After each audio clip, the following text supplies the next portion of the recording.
Check test, check test. 1, 2, 3. And we welcome you back to Newton Rebels Baseball. This is Frank Martinez, your play-by-play announcer for tonight's ball game. We had a little difficulties with our national anthem, and we got it underway, and now we're about ready to get started. Defensively for the Newton Rebels, the first base will be number 3, Mason. Second baseman will be number 33, Grade. At shortstop, number 1, Robin. Third base, number 23, Riley. In left field will be number 20, Corrigan. Center fielder, number 14, Wingett. Right fielder will be number 0, Hickman. Catching number 25, Dozier. And pitching this seating for the Newton Rebels will be number 5, DJ Verdini. Verdini on the mound for the Rebels. The Hayesville Aviators will be led off by second baseman number 7, Brady Benedict.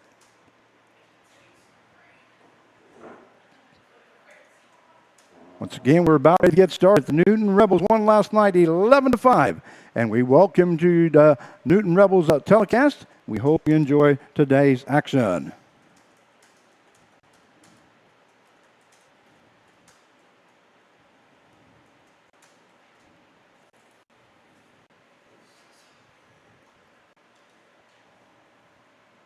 Leading off once again for Hayesville will be the second base, number 7, Brady Benedict.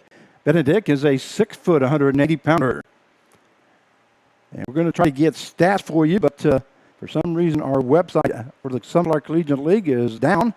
And the first pitch to him is called strike 1. As we're just underway here in Newton, Kansas, 6:02 p.m. We hope you enjoyed the broadcast. The Aviators, this is inside, are wearing black jerseys with gray pants and kind of a blue-gray shirt, I should say. And the Newton Rebels have their black on night with white pants, red forward on their hats, on the front of the hats. And here's the pitch. That one misses for ball 1. So the count will now go to 1 ball, 1 strike now to Brady Benedict. Correction, 2 balls and 1 strike. 90 degrees here in Newton, Kansas. Humidity is about 36%. That one misses inside for ball 3. So 3 balls, 1 strike now to Benedict.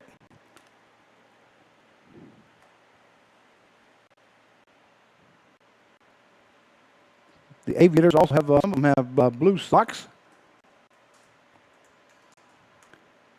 And here's the pitch by Virginia. 3-1 pitch. Misses high for ball 4. So a runner will be on at first base with no outs as the first batter reaches on a walk. That will bring up the center fielder number 2, Garrett McCartney.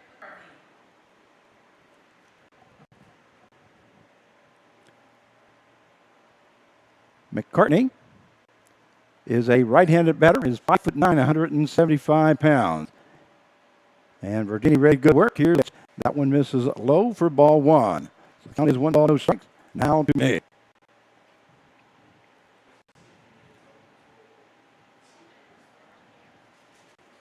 Runner on at first base is Benedict as we're just underway. Don't forget tomorrow's game starts at 5 p.m. That one misses, and that gets away from the catcher. That was a wild pitch into the ground, and the runner will now be at second base. The count now goes to 2 balls and no strikes.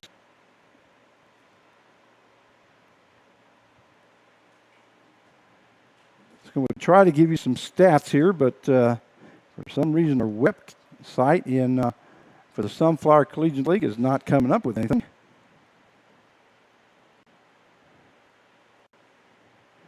And Virginia ready to go to work on a 2-0 count. That one misses outside for ball 3. So 3 balls, no strike now to McCartney. This is one thing that has been haunting the Newton Rebels, and that is they've been giving up too many base balls. They are 5th in the league in walks. And here is the pitch. That one outside, and on 4 pitches, McCartney will take first base. That is the second walk given up by Virginia. And that will bring up the right fielder, number 4, Austin Albright. This time, the catcher, Dozier, goes out to talk to Virginia, trying to get him settled down just a little bit, as there is runs at first and second.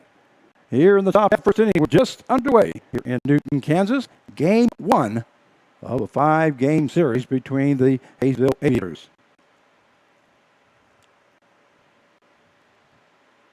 And Virginia ready to go to work.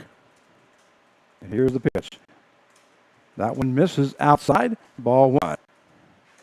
So the count is 1 ball, no strikes now to Albright. We have Benedict at second base and McCartney at first. And here's the pitch. That one in there for call strike, and that will even up the count now at 1 ball and 1 strike. Once again, we welcome all the Rebels who are watching us here on YouTube, Newton Rebels Baseball. Also, I understand we have Hayesville Aviators that are going to be joining us here this evening. We hope you enjoyed the broadcast. Here's the pitch by Virginia. That one is high for ball 2. So 2 balls, 1 strike now to Albright, who's the third batter here in the top half of the first inning. No score so far. There is runners on at first and second as the first 2 runners reach on base on balls. And here is the pitch. And misses high for ball 3. So 3 balls, 1 strike now to Albright.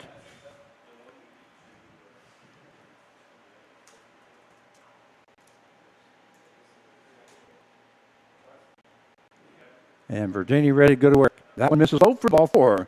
So that is the third walk now given up by DJ Virginia here in the top half of the first inning. Bring up the first baseman, number 23, Corey Moore. So Benedict is on at third base, McCartney on at second, and Albright on at first base. Corey Moore is a lefty batter. He is 6'4", 235 pounds. He's up there with the bases loaded and no out here in the top half of the first inning. Virginia trying to find the strike zone here. That one in there for call strike 1 as the count goes no balls and 1 strike. Good pitch there by Virginia. That's exactly what he needs to do. Just throw it across the plate. Let the defense do the work. Here's the pitch. That one is fouled off there down the third base side. It is going to be out of play. And the count goes to no balls and 2 strikes.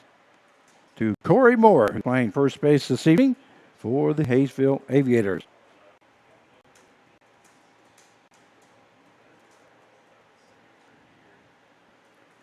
That one outside ball gets away from Dozier, but he's able to find it before anybody advances. And the count will go now to 1 ball and 2 strikes. So I told you that the Hayesville Aviators are averaging .226 as a team. The Rebels are batting .239. 1-2 pitch now to Corey Moore, and here it is. That one's outside for ball 2. So 2 balls, 2 strikes now to Moore. And no place to put this young man as the bases are loaded.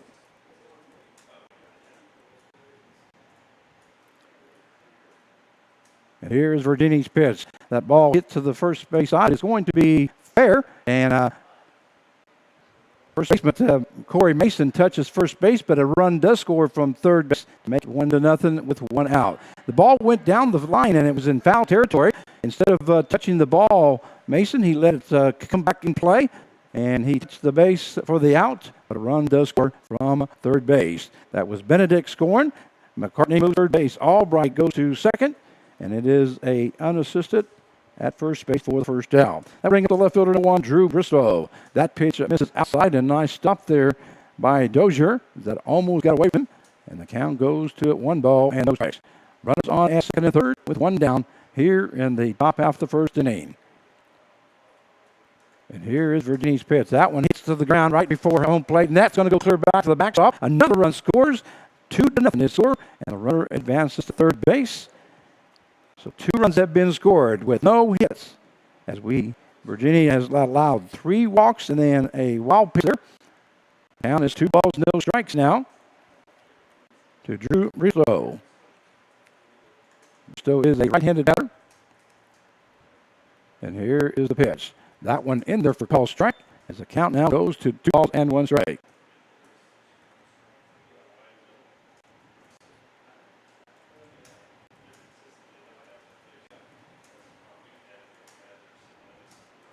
That one also gets away on another wild pitch, and another run scores. So that takes the score to 3-0 now in favor of Hayesville. So 2 wild pitches, 3 walks in this inning have given the Aviators a 3-0 lead. So count moves to 3 balls and 1 strike. And DJ Virginia needs to throw the ball right across the plate here. That one misses inside for ball 4. So that is the 4th walk put up by Virginia. here in the top half of the first inning. 3-0 is the score with one down. That will bring up the designated hitter number 17, Isaac Kim.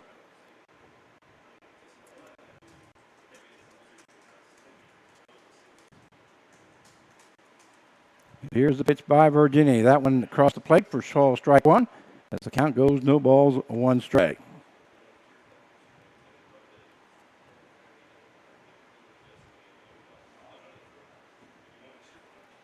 So no balls, one strike now to Kim. And there goes the runner. Well, actually, looks like Virginia steps off and attempts to make a throw to first base. So going back to first base with Bristow. Virginia ready to go. Here goes Bristow to second base, and that's going to be a stolen base. As Bristow will end up at second base. That was a swing and a miss there.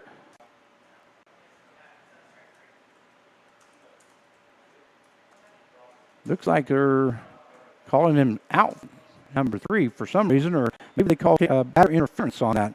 So there's going to be 2 down now, and made Bristow go back to first base. That will be 2 down. We'll bring up the shortstop, number 3, Blake Bergonia. Christian Bergonio. And that one misses outside for ball 1. 3-0 is the score so far here in the top half of the first inning. As the Aviators, and there's a throw to first base, and that goes clear to the fence, going to go out towards right field area, and the runner will advance to second base. Bristow stops at second, and that's an error by Rainey.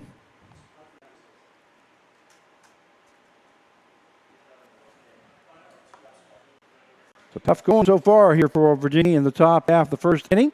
He just needs to take a deep breath and throw strikes. He'll be fine. So 1 ball, no strikes to Bergonio. And here's the pitch. That one misses high for ball 2. 2-0 now the count.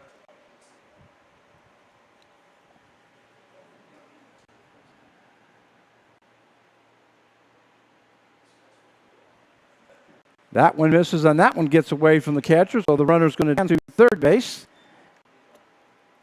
As we have down here in the top half of the first inning.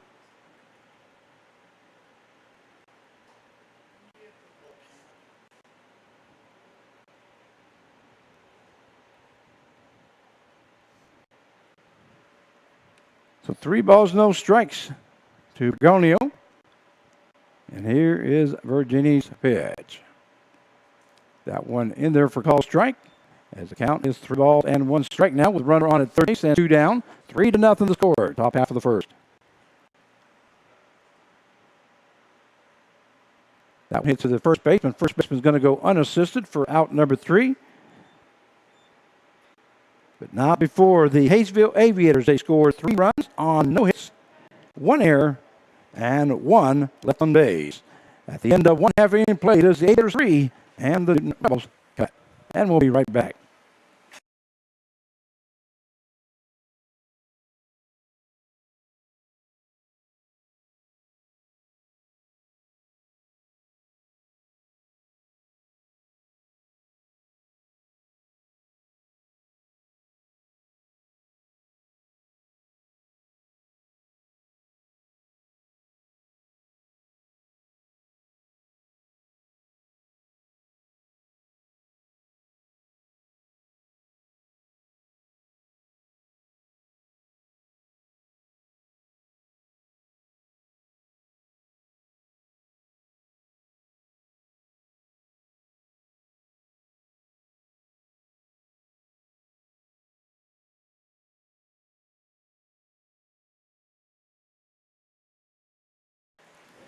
And we welcome you back to Newton Rebels baseball as we go to the bottom half of the first inning.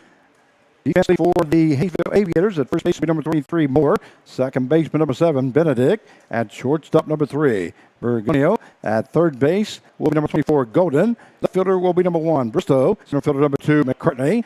Right fielder number 4, Albright.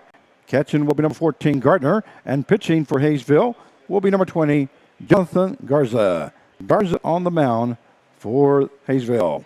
Due up for the Newton Rebels will be the shortstop, number 1, Andrew Brotman. Brotman comes in batting .375 as he's appeared in 10 ball games, has been up to bat 40 times, has 15 hits, and has scored 10 runs. As we are now in the bottom half of the first inning, first to Brotman is a swing and a miss as the count goes to no balls, 1 strike. 3-0 is the score if you're just now joining us. Here in the bottom half. Ball swing and a miss there by Brotman. The count will go now to no balls and 2 strikes.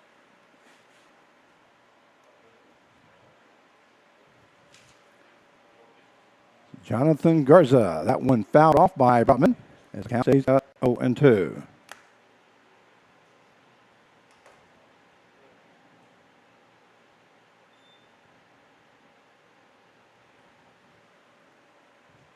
So no balls, 2 strikes. And here's Garza's pitch. Breaking ball, that one is going to be fouled down the right field side. Will be out of play.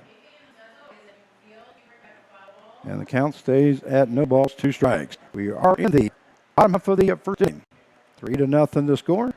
And here's Garza's pitch. That one misses outside for ball 1.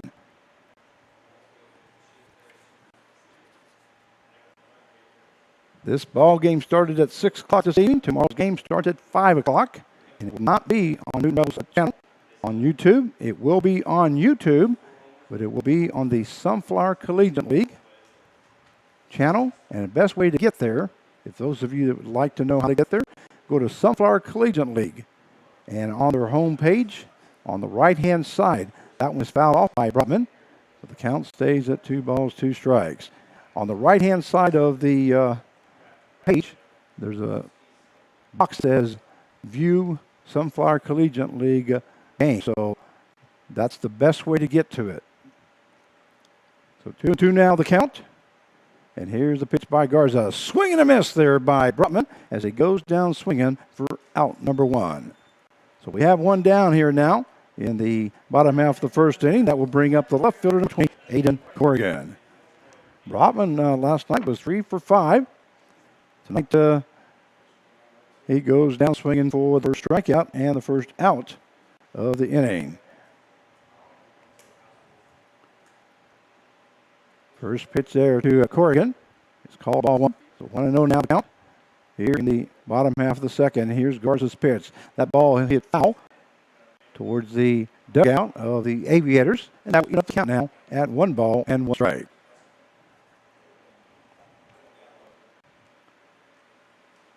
That one gets away from catcher, so the count goes to 2 balls, 1 strike as that was down in the. Corrigan comes in batting .250. He's appeared in 10 ball games, has been up to about 36 times, has 9 hits, and he has scored 8 runs. So 2-1 count. Here's Garza's pitch. That one hit to the second baseman. Second baseman moves to his right just a little bit, makes the catch. That's Benedict to Moore for out number 2. So a 4-3 put out if you're scoring at home for the second out. That will bring up the center fielder, number 14, Trey Wingett. Wingett comes in batting .259 as he has appeared in 9 ball games, has been up to about 27 times, has 7 hits, and has scored 6 runs. Here's a pitch by Garza. That one breaking ball just misses outside as that goes to ball, no strikes. 1-0 now the count to Wingett. And here's the pitch. Ball hit the shortstop. Shortstop Ergonio goes to first for out number 3. So a 6-3 put out for the third out. And the bottom half of the first inning for the Newton Rebels. They scored no runs on no hits, no errors, and nobody left on base. At the end of 1 inning of play, it is the Aviators 3 and the Rebels 0. We'd like to thank all our sponsors if there's any play at the plate or anybody scores a run. Sponsored by the Colonel Tim Marler family in honor of the Kansas National Guard. Our home team, always ready, always there. Any double play will be sponsored by the team of Pate and Paul, attorneys at law, working for you. Any pitching changes is sponsored by Ray Roofing. They have you covered. Any doubles by Newton Rebel player is sponsored by Cobra Enterprise, Store and Stuff, and Realty Connections. Home runs this year are sponsored by the John Odeman family, proud friends of the Newton Rebels. Any great play on the field or the player of the game will be sponsored by Carl Hodges and family. The Rebels tradition continues since the year 2000. I also like to thank Back Alley Pizza. We'll be giving away a pizza. Normally they do it around 8 o'clock. So we'll see. They do it at all the home games. We thank them very much for their sponsorship. Also, don't forget, we'd like to thank all host families for pitching in this year and sponsoring players, giving them a place to stay. We thank you very much and cannot do it without you. If you would like to be a sponsor of foul balls or strikeouts, don't forget, just get a hold of Carl Carvala, general manager, and we'll get you on the list. Just cost you just a little bit, but we will announce you here in the ballpark and on the air. So coming in for his, I think we got a change. Let's see here.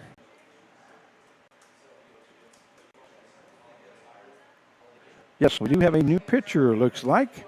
I had my head down reading. I didn't happen to notice that. Looks like going to be number 24, Colin Rabe. Colin Rabe now coming in to pitch for the Newton Rebels. That pitching change is sponsored by Ray Roofing. They have you covered. So Colin Rabe now the pitcher, and up for the Aviators, catcher number 14, Devin Gardner. That one fouled off to the third base side. The count now goes to no ball and 1 strike.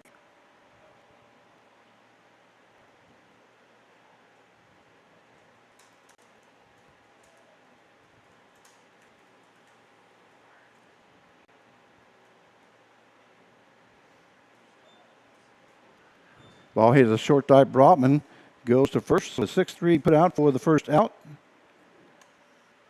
And that will bring up the third baseman, number 24, Dylan Golden. So 1 down now here in the top half of the second inning.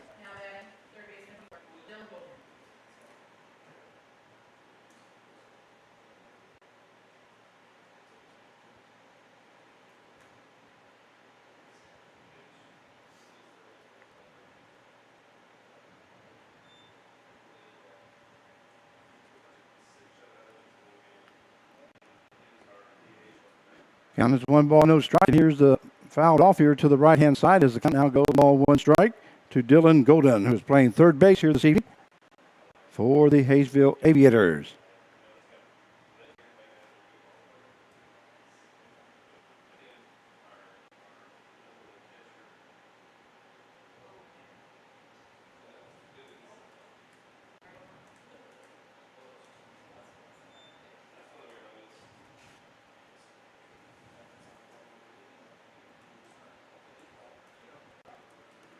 That one fouled off to the left-hand side as the count is 2 balls and 2 strikes now to Dylan Golden.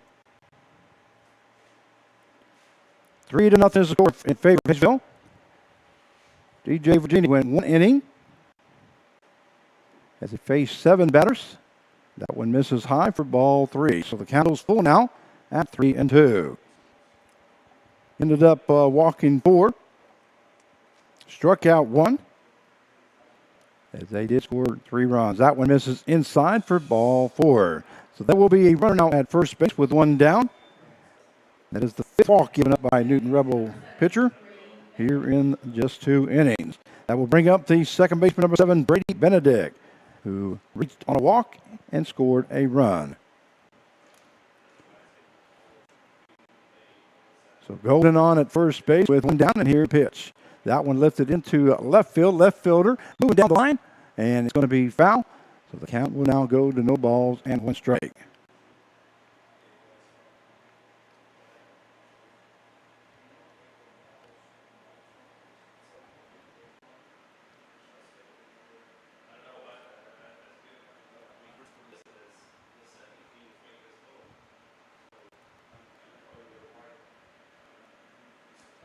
So the count is no balls, 1 strike now to Benedict.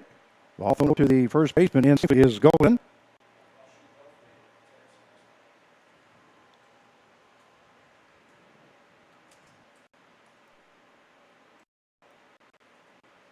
Another throw over to first base.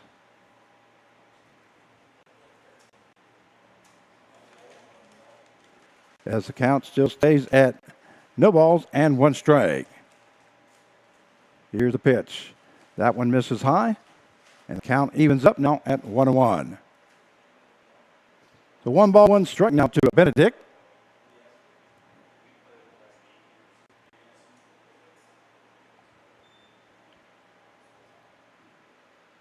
That one misses for ball 2. So 2 balls, 1 strike. Pitchers this evening are having a hard time trying to find strike zone. 2-1 to count now to Benedict. And here is Rabe's pitch. That one misses high for ball 3. So 3 balls, 1 strike now.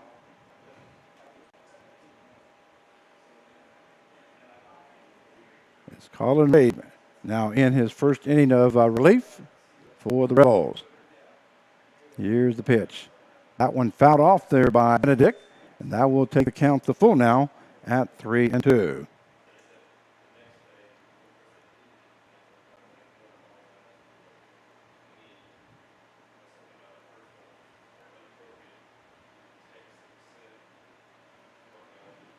There goes the runner to second base, and that's going to be ball 4. Another walk. As the Newton Rebels pitchers cannot find zone tonight. That is the 6th walk given up here in 2 innings. That will bring up the center fielder, number 2, Garrett McCartney. And the pitching coach, Mike Mandarino, coming out to talk to Colin Rabe.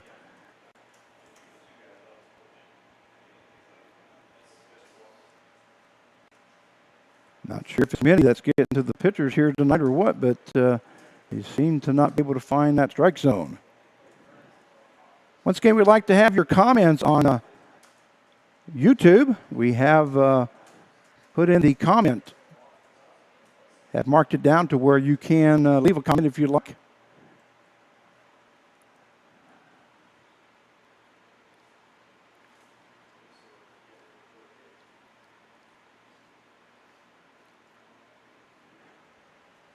Yes, we know that there's a lot of buffing going on, and we apologize.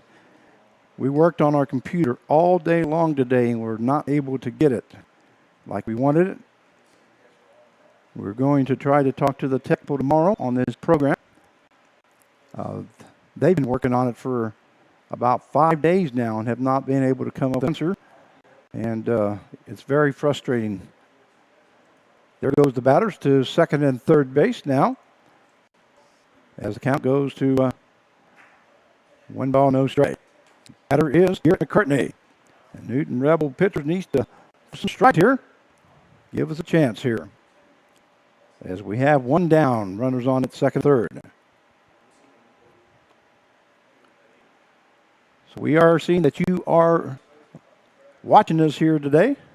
That one misses high for ball 3. So 3 balls, no strikes now to Garrett McCartney. Would like to say hi to Bob Brotman, Christy Frazier, listening in. Also, we have Cameron Roning and Ridge Patrick. We welcome you to the broadcast. Hope you're enjoying your time on the broadcast. 3-1 now the count.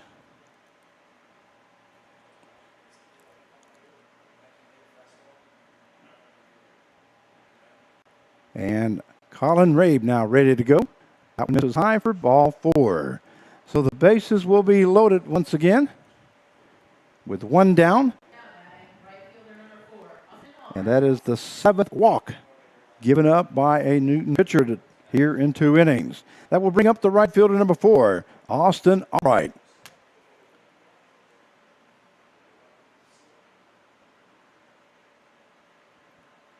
Mr. Brotman says, thanks for the broadcast. Very appreciate it. Well, we appreciate you joining us. That hard hit ball down the line. That's going to be in for a base hit. Another run will score. That is the first hit of the ball game as 2 runs scored now. Make it 5-0 now. And there is runners on at second and third with 1 down. That was Austin Albright with a double right down the line and 2 RBIs. McCartney ends at third base. Albright ends up at second with a 2 RBIs. Brings up the first baseman, number 23, Corey Moore.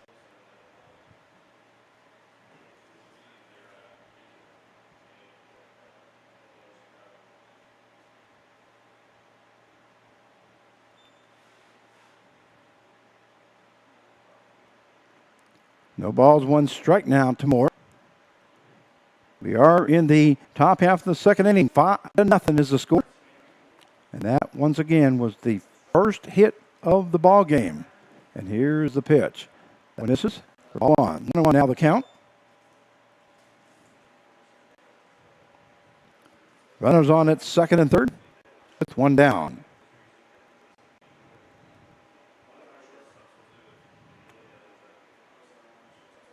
And here's Rabe's pitch. That went into the ground for ball two. So 2 balls, 1 strike now to Corey Moore.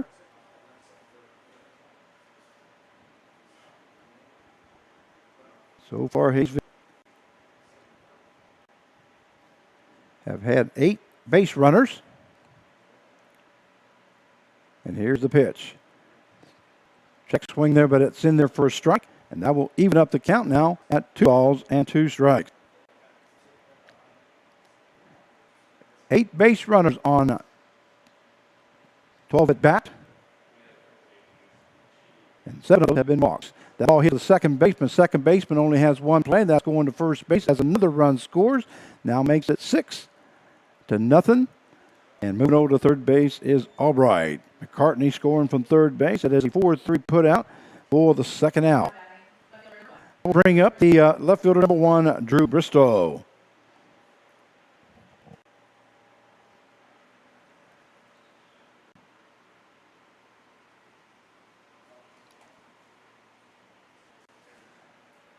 Looks like Jonathan Garza, who's pitching for Hayesville.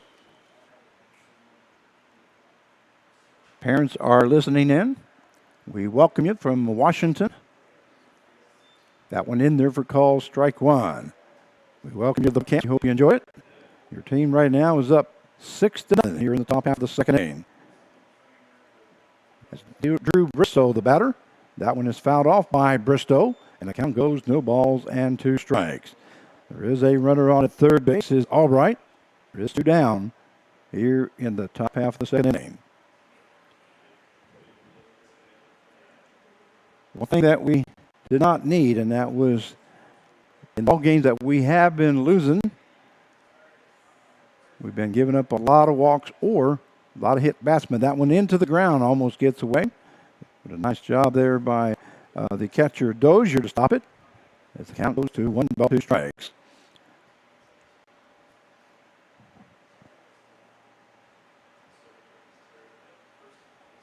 Here is Rabe's pitch.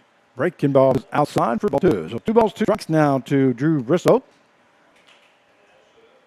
There is 2 down here in the top half of the second inning. 6-0 is the score. As Aviators scored 3 runs in the first and 3 runs here so far in the second. And that one misses for ball 3. Full count now at 3-2.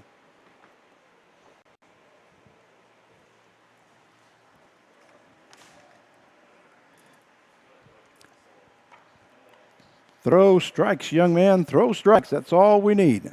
Here's the pitch. That one misses outside for ball 4. So another walk by the Newton Rebels. Now puts runners on at first and third with 2 down. And that may be it as Brett Clark going out to the pitcher's mound. That is the 8th walk here in 2 innings. And I believe we're going to have another pitcher coming in. So we'll check it out, see exactly who it is. Is it Maley, number 30? Looks like coming in to pitch will be number 30, Spencer Maley. Maley now coming in to pitch for the Newton Rebels. So he comes here in the second inning.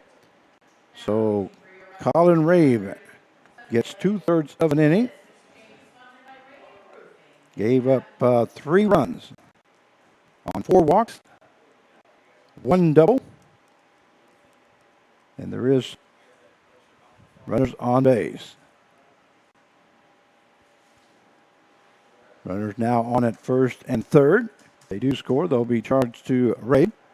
But Spencer Maley now coming in to pitch for the Newton Rebels. That pitching change is sponsored by Ray Roofing. They have you covered.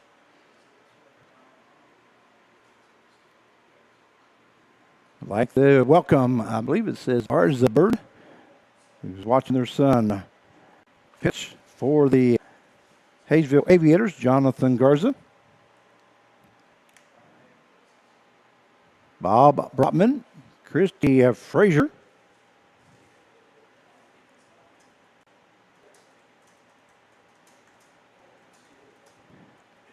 Amron Running and Ridge Patrick. We see you're watching the ball game and listening in. We thank you very much for joining us here this evening. So due up now for the Hayesville Aviators will be the designated hitter number 17, Isaac Kelm. This is the 8th batter here in the second inning. And Spencer Maley now on the mound for the Newton Rebels. Once again, runners on at first and third with 2 down. 6-0 the score in favor of Hayesville. And the first pitch, there goes runner at first base. Going to be in safely. Throw down to second base, not in time. So we still in base, and they'll have runners on at second and third now with 2 down. The first pitch was ball 1 to Isaac Kelm.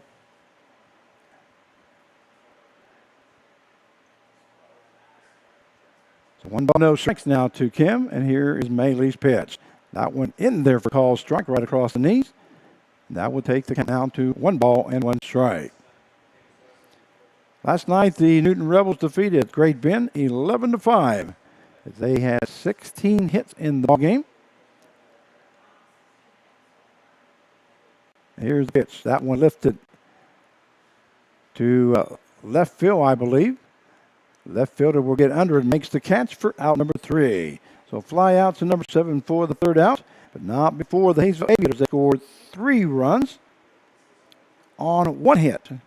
No errors and 2 left on base. At the end of 1.5, it is Aviators 6 and the Rebels 0, and we'll be right back.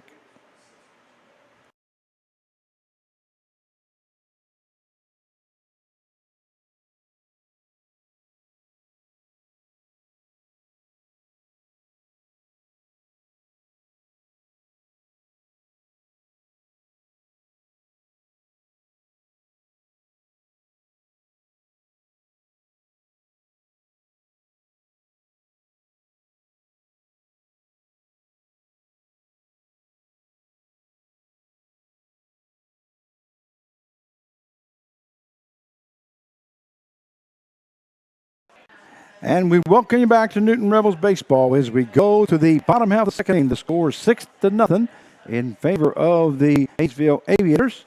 And due up for the Newton Rebels will be the third baseman, number 23, Nolan Riley. He'll be followed by first baseman, number 3, Corey Mason. And then in the hole will be second baseman, number 33, Nick Grade. Once again, Nolan Riley, the batter, and Jonathan Garza ready to start his second inning of work. He's got a 6-0 cushion.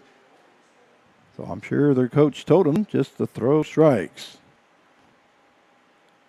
Riley steps in there. Riley was 3 for 4 last night. First pitch in there, called strike 1.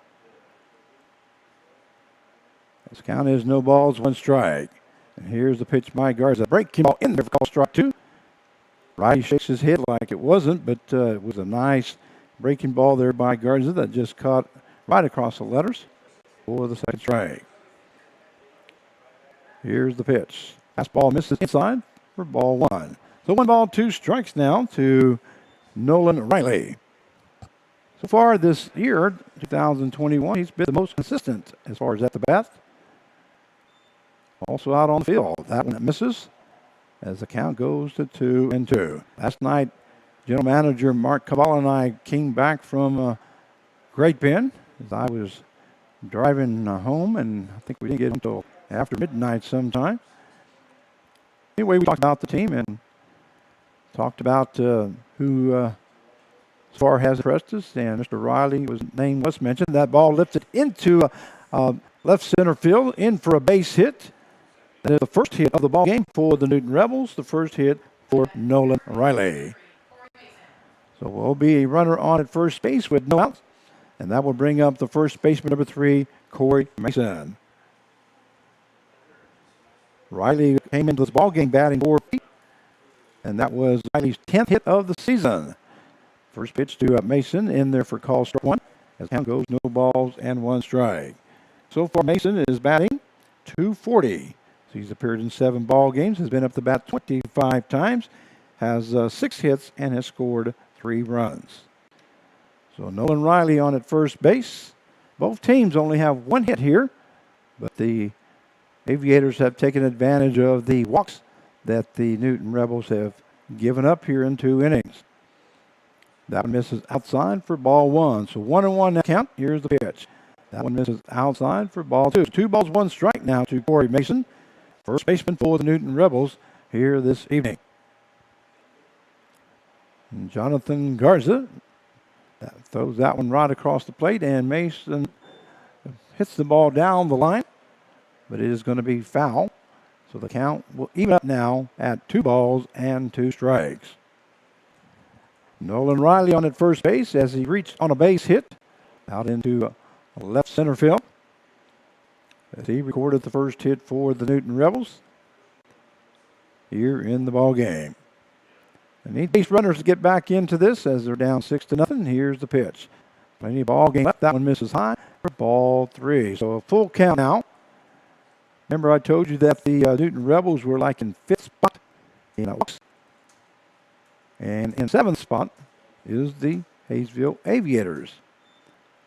So they give up a lot of walks also. But with the 8 walks that the Newton Rebels had here in the first 2 innings, they might have dropped down a notch or 2.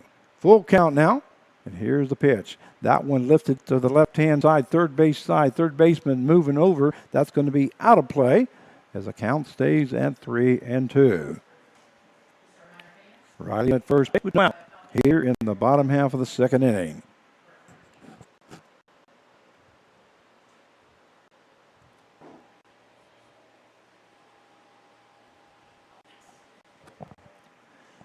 That one foul ball along the first base side.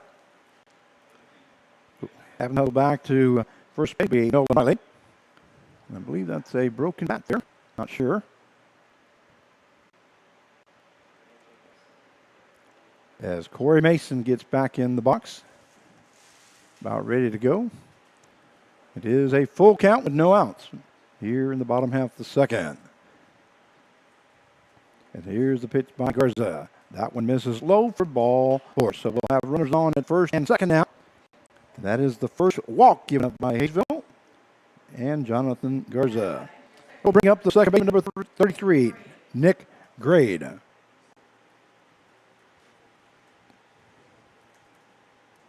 Grade comes in batting .250. He has appeared in 2 ball games, has been up the bat 4 times, and has 1 hit, has also scored 1 run. First pitch is called ball 1 to Grade. Grade pitched last night and was a co-player of the game last night. That one in there for call strike, and that will even up the count now at 1-1. The other co-player of the game last night was Ryland Wallenberg, as both pitchers came in relief. That ball hit to the shortstop. Shortstop moves to his right. There's going to be a throw to second and a throw to first base for a double play. And that Riley's up at third base. Mason's out at second on a 6-4-3 put out for the second out. So we have 2 down now. That will bring up the designated hitter number 51, Bryce Nittler. This is Nittler's first time at the plate here for the Newton Rebels that I remember anyway. That first pitch is outside for ball 1. Nittler is from Arkansas City, 6 foot, 210 pounds, from Cowley County Community College, where he's a freshman. That pitch misses high for ball 2. 2-0 now the count to Nittler.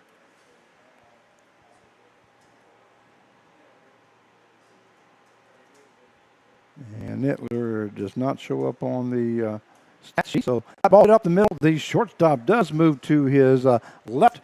That is Bergonio, and throws out at first for a 6-3 put out for the third out. So the bottom half of the second inning for the Rebels, they scored no runs on 1 hit, no errors, and 1 left on base. At the end of 2, Hayesville Aviators 6 and the Newton Rebels 0. And we'll be right back.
And we welcome you back to Newton Rebels Baseball as we go to the top half of the third inning. Due up for the Hayesville Aviators will be the shortstop number 3, Blake Bergonio.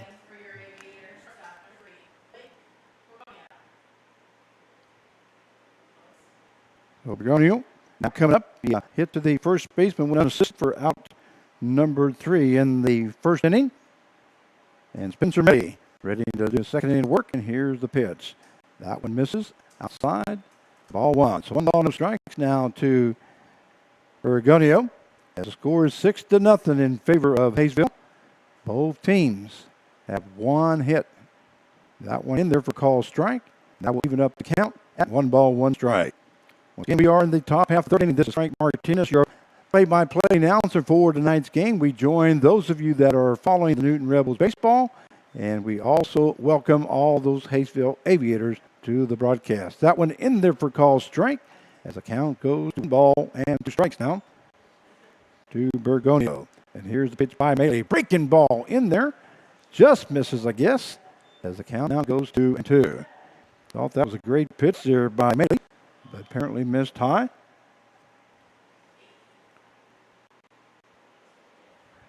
Bergonio.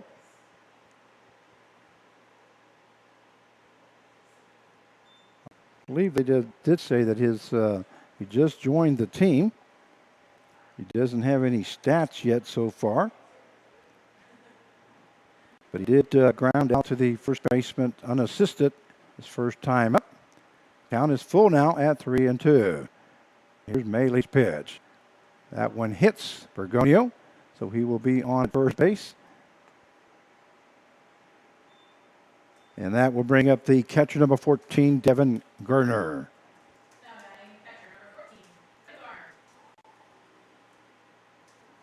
I believe they told me it was like 3 players, so Garner looks like he may be another one because he's not listed on the stat sheet. So I have no information on him. And Haley's ready to go. That one is high for ball 1. So 1 ball, no strikes now to Garner.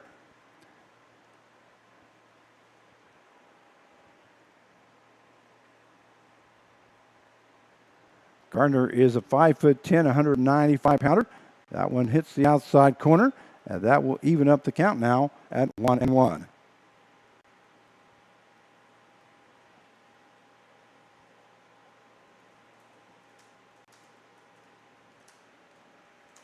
So 1-1 the count now to Gardner.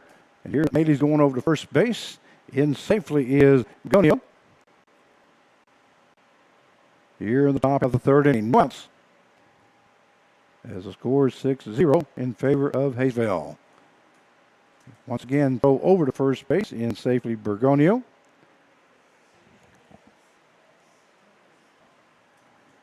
Count still stays at 1 ball, 1 strike. Now to Golden on deck. And Benedict in the hole if they get that far. That one misses outside for ball 2. So 2 balls, 1 strike now to Devin Gardner.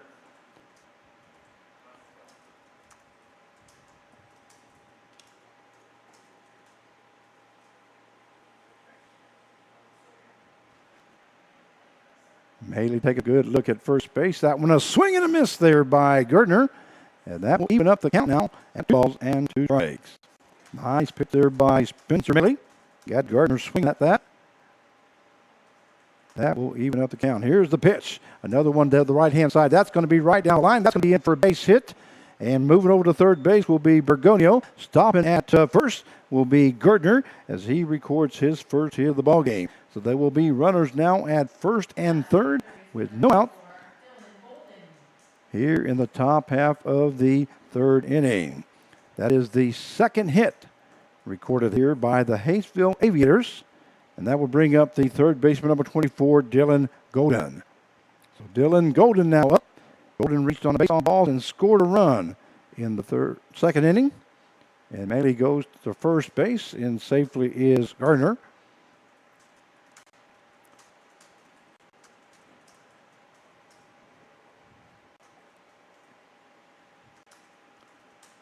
And here's Maley's pitch. That one misses high for ball 1. The 1 ball strike now to Golden.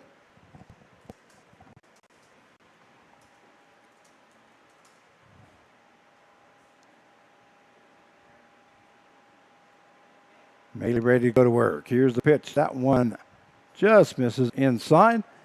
And that will take the count now to 2 balls and no strikes. We have Bergonio on at third base and Gardner on at first with no out. Here in the top half of the 3rd.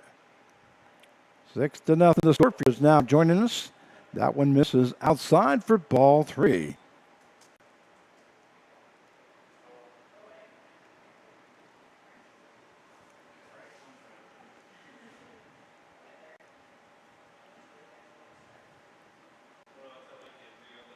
And Spencer Maley with the 3-1 count. It's ball 4. Maley walks a batter. That will load up bases. So we have Bergonio on third base, Gardner on at second, and Golden on at first. That will bring up the second baseman, number 7, Brady Benedict. 9th walk of the ball game here given up by the Newton Rebels. And then 1 hit batsman. So think about this.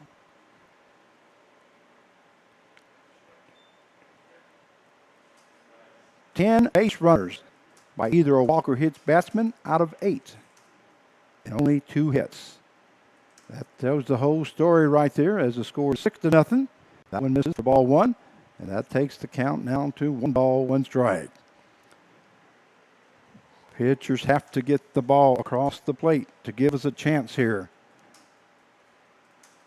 Count is 1 ball, 1 strike, and here's the pitch. That went to the first baseman, diving, stop there, going into home plate. Nice job there by first baseman Mason. He dove to the ground on that one, came up throwing it home, and a good job there by catcher Max Dozier as he was ready for the toss. Was forced out at home plate, and that is a 3-2 play for out number 1. Gardner goes to third base. Golden goes to second, and a fielder's choice there by Benedict. That will bring up the center fielder to Garrett McCartney. So 1 down now. Base is still loaded, but what a great play there by Corey Mason at first base. Very good composure there by Mason, and also great job there by Dozier. He knew exactly where he needed to be in case the ball did come in home. Mason saw that and threw a strike there at home plate for the force out. First pitch is ball 1 now. So double play here will get us out of the inning with no damage, hopefully. That's a swing and a miss there by McCartney as the count goes to 1 ball and 1 strike. Once again, the Hayesville Aviators came in with a 3-7 record, and the Newton Rebels came in with a 2-8 record. Here's the pitch. That one just misses high for ball 2. So 2 balls, 1 strike now to McCartney, as we do have 1 down now, top half 13. Bases are still loaded for the Aviators. Maley ready to go to work. And here's the pitch. That one in there for call strike, and that will even up count now at 2 balls and 2 strikes. Well, this would be a great time there for Maile to record his first strikeout of the ball game. And here is Maile's pitch. That one swing and a miss there by McCartney, and he goes down swinging for out number 2. Great pitch there by Spencer Maile as he got McCartney swinging. So we have 2 down now, and that will bring up the right fielder number 4, Austin Albright.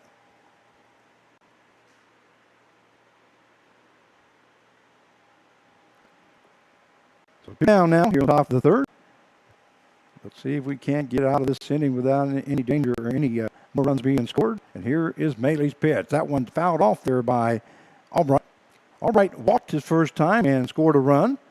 And then he had a double in the 2nd inning as he had 2 RBIs. So he is a danger. Maybe he hit that one right down the 3rd base line. Left field line, I should say. And Spencer Maile with a no balls, 1 strike count. Here's the pitch. That one a swing and a miss there by Albright, and the count now goes to no balls and 2 strikes. Well, how about the 2nd strikeout of the ball game for Maile here? If he can just get that next one right past Albright, that would be a big out with the bases loaded here in the top half of the 3rd inning. Already being down 6-0, and here's Spencer Maile's pitch. Here it is. That one hits the outside corner, I thought, but no, umpire says no. Boy, that looked like a great pitch from my angle anyway. The count goes to 1 ball, 2 strikes. I will stay to broadcasting and let that umpire make the calls. The count 1 ball, 2 strikes now to Albright. And here's the pitch. That one hit hard down the 3rd base line, but that's the one to be fouled. Albright really turned on that one. Didn't have a whole heck of a lot of power, but he did turn on it nicely where he got the bat on the ball, but it was pulled foul. So the count stays at 1 ball, 2 strikes. Here in the top half of the 3rd inning. Spencer Maile trying to get himself out of a jam. With a good defensive play there by Corey Mason first. That one in there for call strike. And Austin Albright goes down looking, and Spencer Maile strikes out the last 2 batters to get out of the inning. That is the 3rd out of the inning and the 2nd strikeout recorded by Spencer Maile. So a great job there by Spencer Maile to get out of the inning. And at the end of 2.5 innings play, the score is still 6-0 in favor of Haysville as we go to the bottom half of the 3rd inning. And we'll be right back.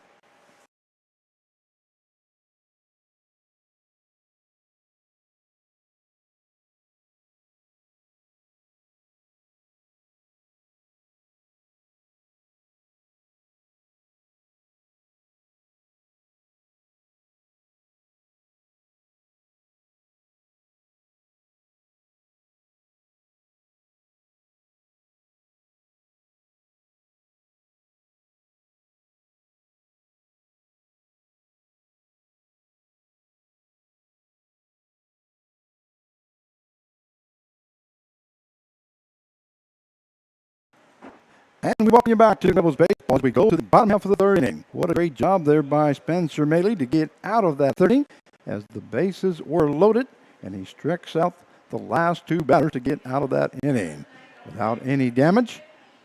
Due up for the Newton Rebels will be the catcher number 25, Max Dozier. He'll be followed by right fielder number 0, Eli Hickman. And in the hole will be the shortstop number 1, Andrew Brotman. Jonathan Garza ready to start his 3rd inning of work. So far, Garza has only given up 1 hit here in the game. So Max Dozier is the batter for the Newton Rebels. Dozier is a right-handed batter. He's from Springdale, Arkansas. 6'2", 192 pounders. He comes from Oklahoma Wesleyan University, where he's a freshman. And the first pitch to him, I believe, was a ball 1. That one misses high for ball 2. 2 balls, no strikes now to Dozier. As Dozier, I'm going to have to go back here and try to get the Newton Rebel ball. 3rd base side, it looks like Garza was able to get to the ball, not going to be able to get the runner. Want to make sure that was a fair ball. Looks like it is. So Dozier is on with a base hit. And that will bring up the right fielder, number 0, Eli Hickman. So the Newton Rebels record their second hit of the game, a runner on at first base, with Hickman now coming to the play. Hickman is from Indiana, where he's a 5'9", 175-pounder. Concordia, Chicago, where he's a freshman. And I was looking down, so I didn't see what happened there, but we do have one down. Looks like Hickman.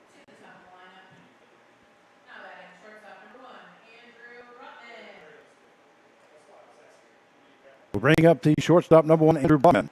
This is the times when I'm looking up stats like that I wish that color commentator was here, but Mr.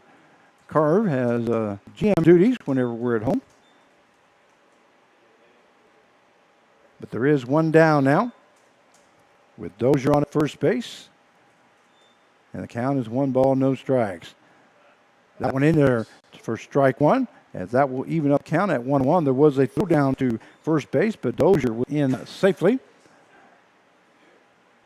Here in the bottom half, third inning. Newton Rebels need base runners. Need to get back in as they're down 6-1. Swing us there by Andrew Brotman, and the count now goes to 1 ball and 2 strikes.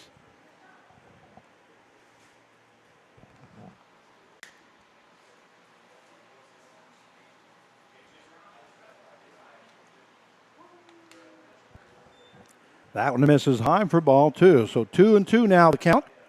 Once again, we welcome you all as you're watching Newton Rebels baseball on YouTube. We'd like to welcome Mr. Gomez. He's saying good luck to Jonathan. So must be a Hayesville AVA fan. We welcome you, Mr. Gomez. Hope you enjoy the broadcast. Count is full at 3-2. Ball thrown over to first base. Not in time as Dozier is in safely. 6-0 is the score if you're just now joining us in favor of Hayesville. The Newton Rebels gave up 8 walks in 2 innings. The first 2 innings to put themselves back behind the 8 ball. Count still. Here's the pitch. That one misses high for ball 4. So we'll have runners now on at first and second as Brotman moves to first base. And Dozier to second base. That is only the second walk given up by Jonathan Garza. And that will bring up the left fielder, number 20, Aiden Corrigan.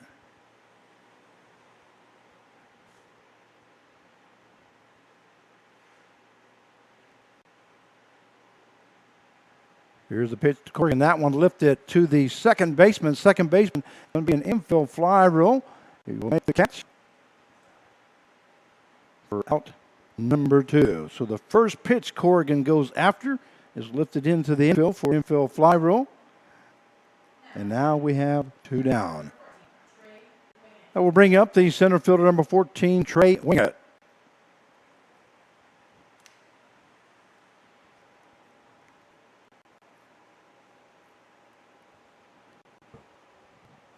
Wingett from Washington, Utah, where he is a 6'2", 192-pounder out of Gateway Community College, where he's a freshman.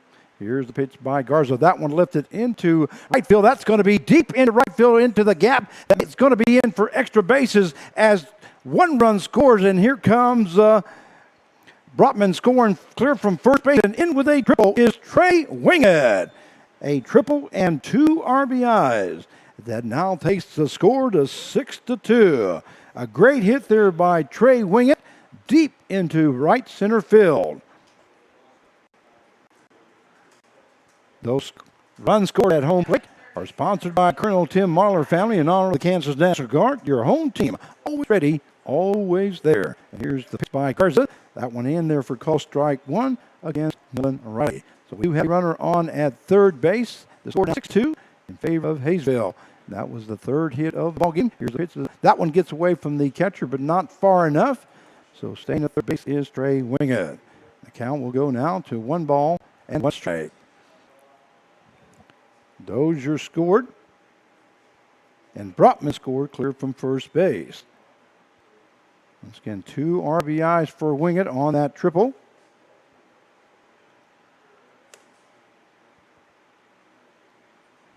soon as Wingate hit that one, you knew that was going to be in the gap there and in for extra bases. And here's the pitch by Garza. That breaking ball stays up high as the count now goes to 2 balls and 1 strike. Third hit by the Newton Rebels. And that one there scores 2 runs. That one misses high for ball 3. Once again, as I told you on the walk counts, Newton Rebels was in the team as a team was in 5th. And then the 7th place was the Hayesville Aviators. That one right across the knees. And that will even up the count to 3 balls and 2 strikes.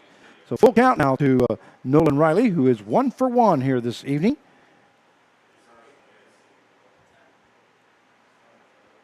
That one puts Nolan Riley on at first base.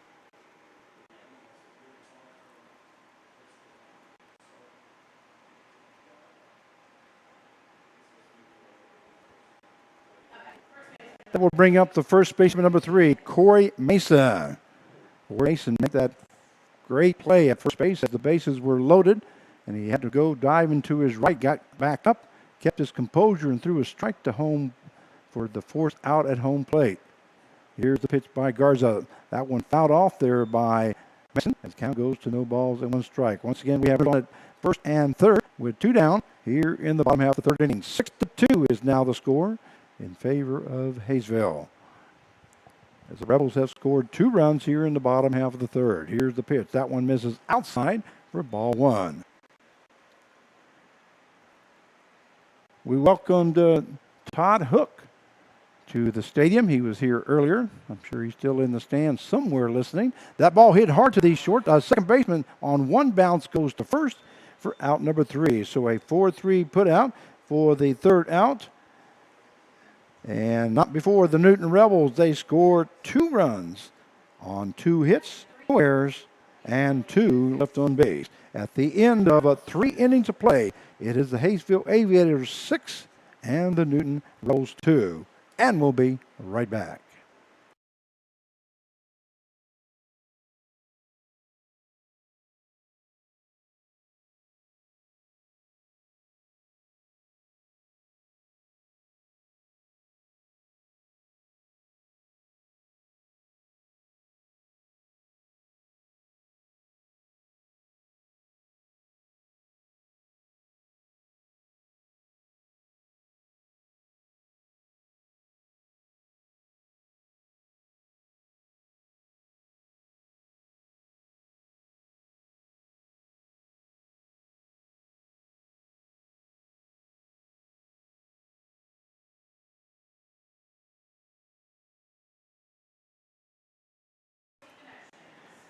And we welcome you back to Newton Rebels baseball as we go to the top half of the 4th inning. This is Frank Martinez, the voice for the Newton Rebels, your play-by-play announcer for tonight's ball game.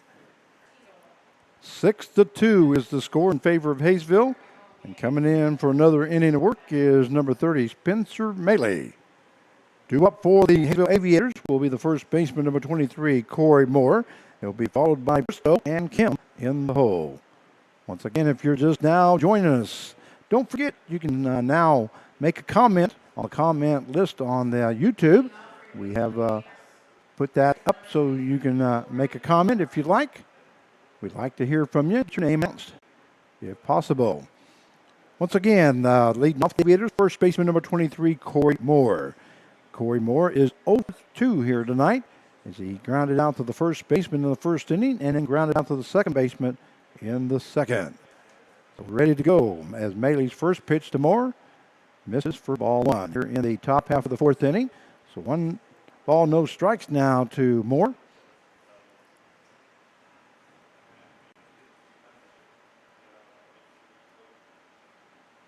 And here's the pitch. That one misses outside for ball 2. So 2 balls, no strikes now to Corey Moore, the first baseman for the Aviators.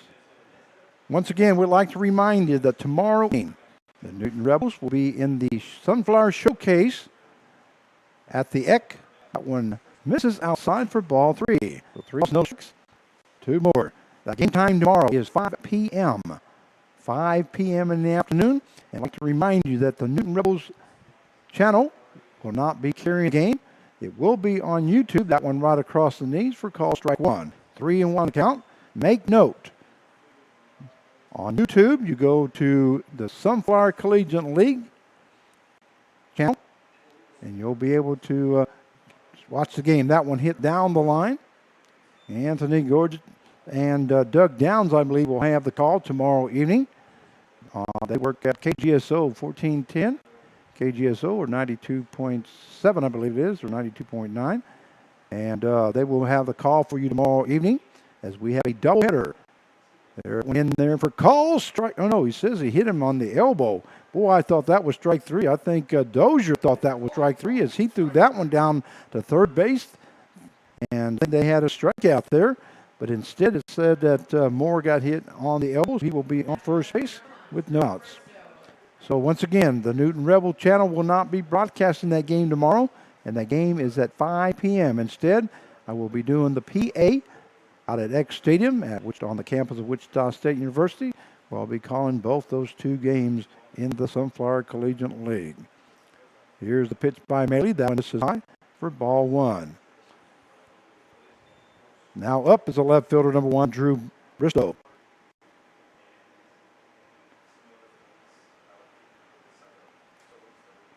Here's Maley's pitch hitting that outside corner, and that will even up the count now at 1-1.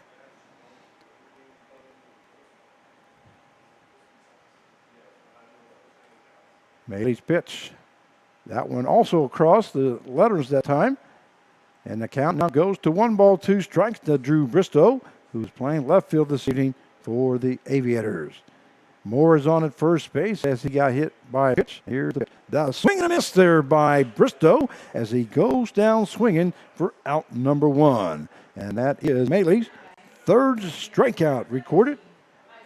And I believe that may be four. Let me check, make sure here. No, that is the third strikeout.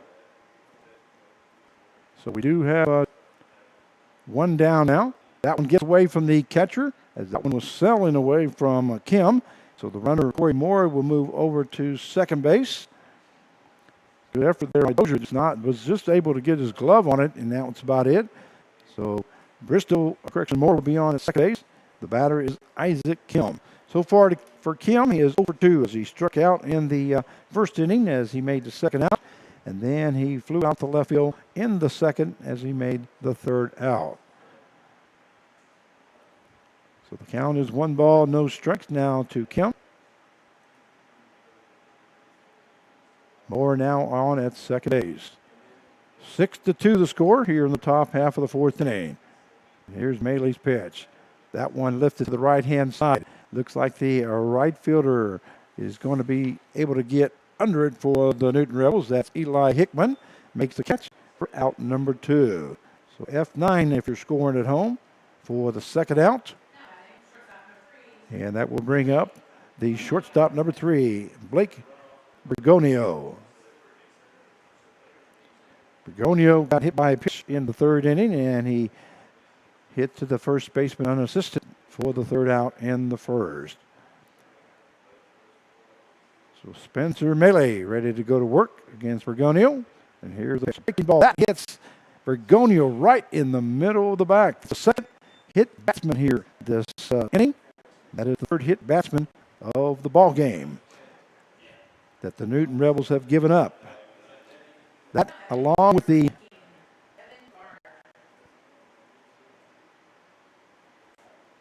nine walks that the Newton Rebels have given up. If you add it all up, that's 12, I believe. So a hit batsman. When you put that many base runners on base, there's no... That gives you the reason why they're down 6-2. That one is out off to the right-hand side by Devin Berger. He is 1 for 2 here tonight as he grounded out to the shortstop in the second inning. Then he got a base hit in the third and was left stranded at third base. There is 2 down. Here's Maley's pitch. That one just misses outside as the count goes even at 1 and 1 strike.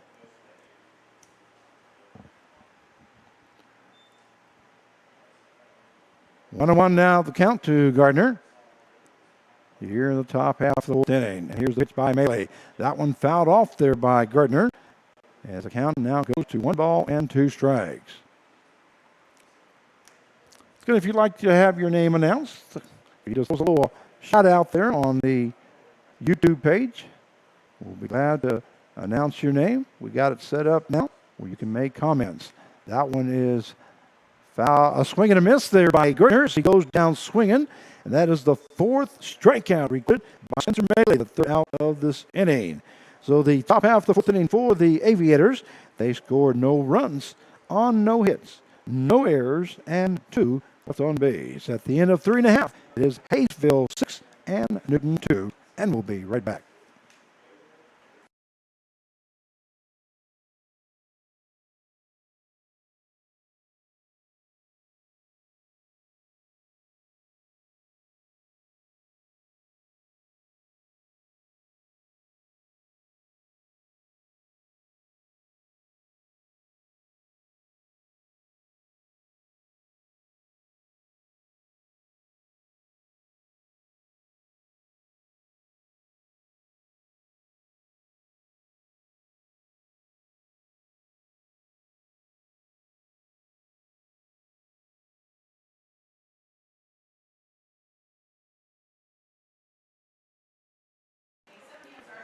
And we welcome you back to Newton Rebels baseball and go to the bottom half of the fourth inning. The score is 6-2 in favor of Hayesville. And coming in to do his fourth inning of work is number 20, Jonathan Garza for the Aviators. Due up for the Newton Rebels will be the second baseman, number 33, Nick Grade. He'll be followed by the designated hitter, number 51, Bryce Nittler. And then the catcher, number 25, Max Dozier. As we are here in the bottom half of the fourth inning, Newton Rebels have plenty of time back in this ball game, but they do need base runners to do that. So here's the pitch by Garza.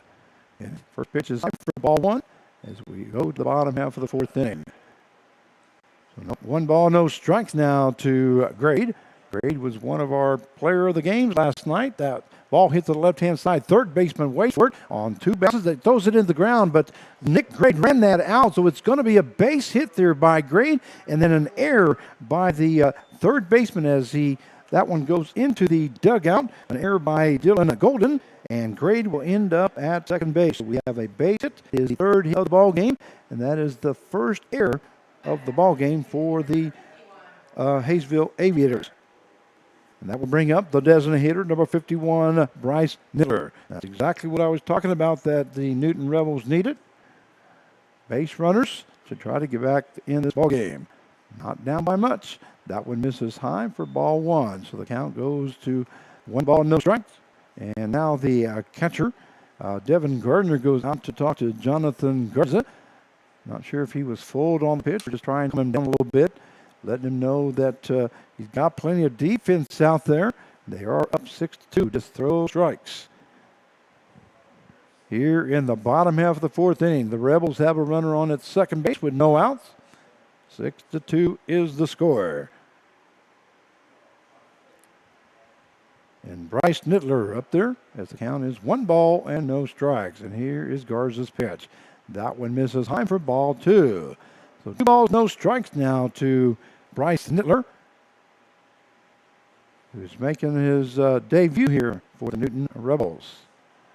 We had a couple players that were supposed to show up late, and they are coming in as we speak. Here's the pitch. Breaking ball misses. I gets away from the catcher, but not going anywhere is Nick Grade, as he saw that the ball was just dropped down to the catcher's feet. So 3-0 now the count to Bryce Nittler. Dozier on deck and Hickman in the hole. We get that far. Here, the bottom half of the fourth inning. And we hope you enjoy the broadcast, whether you are from Newton, watching the Newton Rebels, or whether you're from Hayesville. That one in there for call strike as the count goes to 3 balls, 1 strike. I talked to the voice for the Hayesville Aviators, Todd Hook, said that they were not going to be broadcasting, that they just were sending their people to our broadcast, so we welcome the Hayesville Aviator fans. That one a swing and a miss there by Nittler as the count goes full now at 3-2.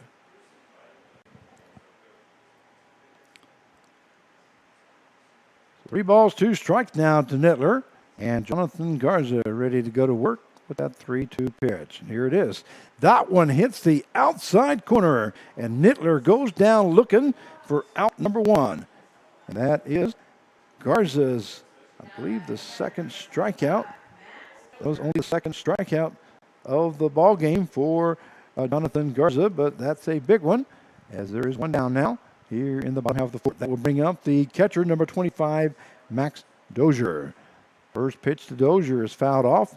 Dozier is 1 for 1 as he got a base hit and scored a run in the bottom half of the third inning as Trey Wingett hit a triple and cleared the bases as Brotman was on at first base and Dozier was on at second. So those 2 RBIs went to Wingett. So no balls, 1 strike now to Dozier, and here's the pitch that was above his head, and the count will even up now at 1-1. Nick Grade reached on a base hit and then an error by the third baseman. He moved to second base, and that's where he's at now. Here's the pitch. That one misses low for ball 2. So 2 balls, 1 strike. Now to Max Dozier. As he gives Connor Allen, who's been doing most catching this season, gives him a break here this evening. That one low for ball 3. So 3 balls, 1 strike now to Max Dozier. And Jonathan Garza throwing a lot of pitches here this inning. We do have a runner on at second base with 1 down. And here's the pitch. That one right across the plate for strike 2. So that will take the count to full now at 3-2. All right, Dozier needs to make sure that he protects the plate here.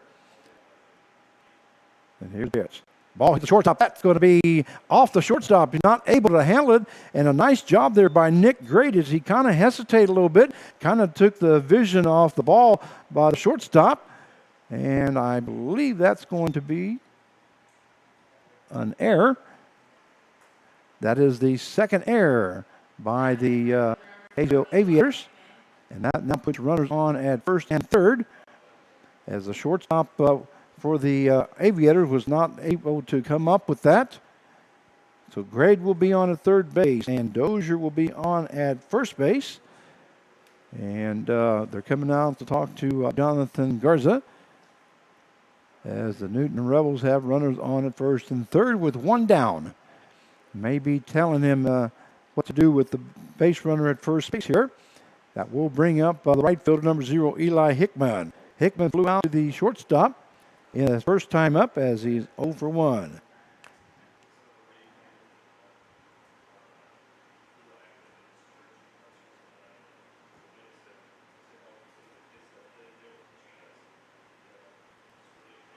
And we're ready to go here.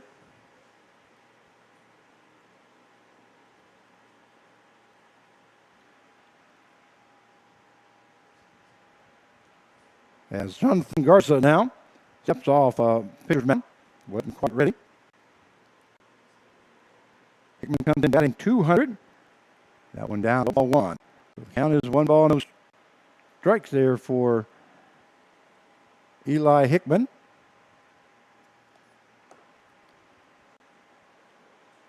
Dozier on at first base. That one in there for call strike. So that will even up now at 1 strike to Eli Hickman, who's playing right field this evening for the Newton Rebels. Here's the pitch. That one misses low. I believe the count is 2 balls, 1 strike. That's correct. 2 balls, 1 strike now to Hickman.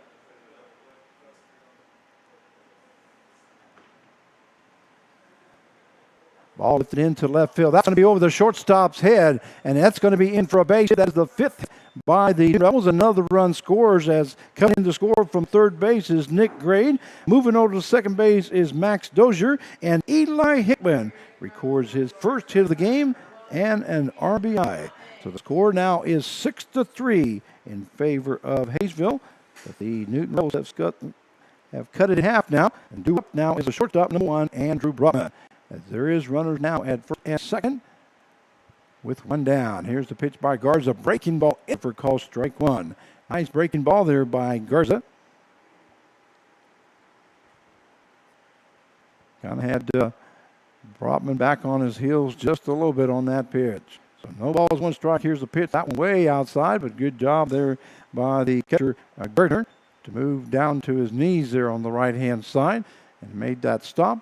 And that will even up the count now at 1 ball, 1 strike. Runners on at first and second with 1 down here in the bottom half of the 4th inning. 6-3 now the score. That one misses high for ball 2. So Jonathan Garza still working hard as the count is 2 balls, 1 strike.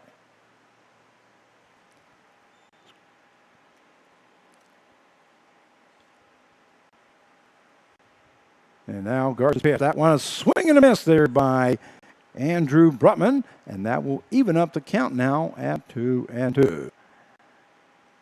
So 2 balls, 2 strikes. Brotman needs to get one of those hits that he had last night, as he was 3 for 5 last night. Needs to get one here in this inning. And here's Garza's pitch. That one is lifted to the right-hand side. Looks like the first baseman, looks like the pitcher's going to, the first baseman finally calls him off, and he makes the catch for out number 2. So fly out to the first baseman for the second out. And that will bring up the left fielder, number 20, Aiden Corrigan. Aiden Corrigan is 0 for 2 here tonight as he grounded down to the second baseman in the first and then flew out to the second baseman as he took the first pitch that he looked at in that inning and flew to the second baseman. Here's the pitch. That one misses low for ball 1. There was a throw down to second base, but in safely is Dozier. Catcher there, Gardner, threw that down with the shortstop covering. Gonio, just in case Dozier was falling asleep at second base. So 1 ball, no strikes now to Aiden Corrigan. And Garza's pitch, that one misses inside for ball 2. So 2 balls, no strikes.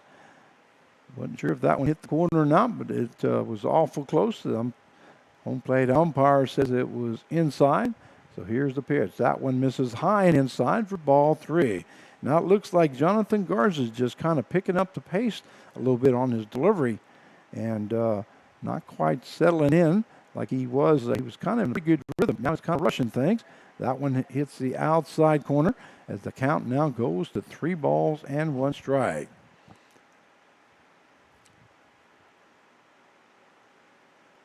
And Jonathan Garza ready to go to work. Swing and a miss there by Corrigan, and that will take the count now to full at 3-2. So we have Dozier on at second base, Hickman at first with 2 down. Both those runners will be taken off on the pitch, and here they go. That one hit to the second baseman. Second baseman moves to his right, goes to first base for out number 3. So a 4-3 put out for the third out here in the bottom half of the 4th inning, but not before the Newton Rebels score 1 run, and on 2 hits, 2 errors, and 2 left on base. At the end of 4 innings of play, it is the Hayesville Aviators 6 and the Newton Rebels 3. And we'll be right back.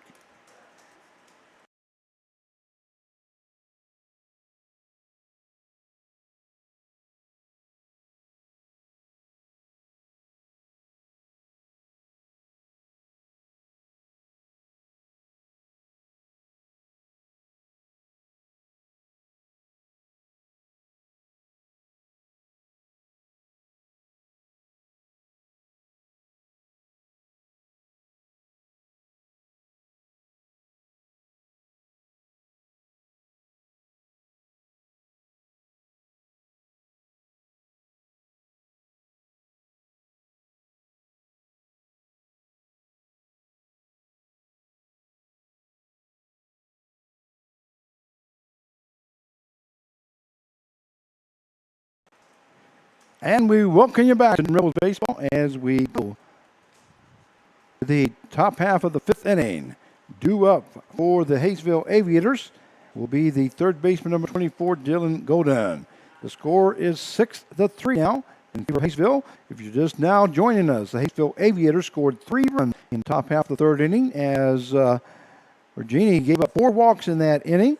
And then in the 2nd inning, the Aviators scored 3 runs as Colin Rabe gave up 4 base hits in that correction, 4 base on balls on that inning. They get 6-0, and it stayed that way till the 3rd inning where the Newton Rebels scored 2 runs. to make it 6-2. And then in the bottom half of the fourth inning, the Rebels scored 1 run to make it 6-3. So Spencer Mayle now in his third inning of work. And the first pitch goes to Dylan Golden. It is called ball 1. So 1 ball, no strikes, and here's Mayley's pitch. That one misses high for ball 2. So 2-0 now the count to Dylan Golden. And tonight, base on balls and hit batsmen are really doing in the Newton Rebels, as they have 12 altogether. That's walks and hit batsmen. Swing and a miss there by Golden, as the count now goes to 2 balls and 1 strike. Nice pitch there by Spencer Mayle. He took something off of it. And here is Mayley's pitch. That one floats on him. And that will take the count now to 3-1. Top of the half of the 5th inning. Due up Golden, Benedict, and McCartney for the Aviators.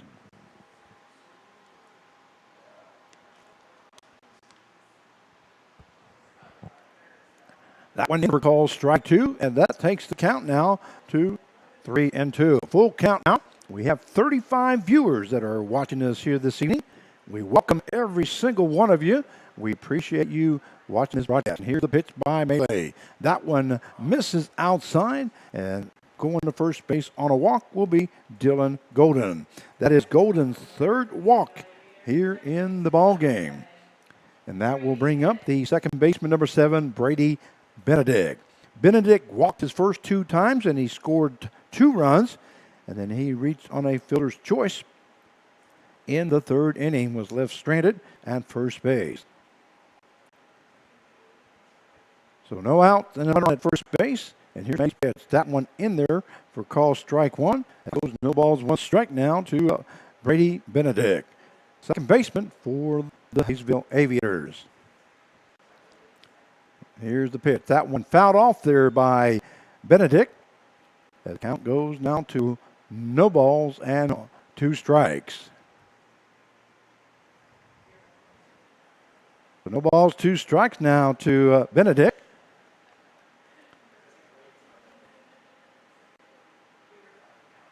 And we're ready to go to work here. Here's the pitch. Floater there, hit into left field. Left fielder backing up. It looks like he's going to get under it. Making the catch is Aiden Corrigan for out number 1. So F7 is the put out for the first out if you are scoring at home with us. And that will bring up the center fielder number 2, Garrett McCartney. So McCartney now batting, as he also walked the first 2 times and scored 2 runs. Then he struck out in the 3rd inning as he made the second out of that inning. And so he's up for the 4th time. And here's Mayley's pitch. That one misses inside low. Great job there by Dozier as he moved to his left, kept the ball in front of him.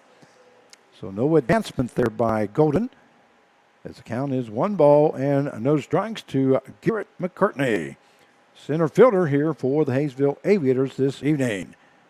And here is Spencer Mayley's pitch. That one hits the shortstop, Brotman. Brotman goes to second base for the out, and then he turns around and moves to first base for the double play. So a double play there by the Newton Rebels. That double play is sponsored by the team of Pate and Paul, the attorneys at law, working for you. So a double play, the pitcher's best friend, shows up. So the top of the 5th inning. For the Hayesville Aviators, they scored no runs on no hits, no errors, and nobody left on base. On a 6-4, 6-4-3, 4-3 out. In a 4.5, it is Aviators 6 and the Newton Rebels 3, and we'll be right back.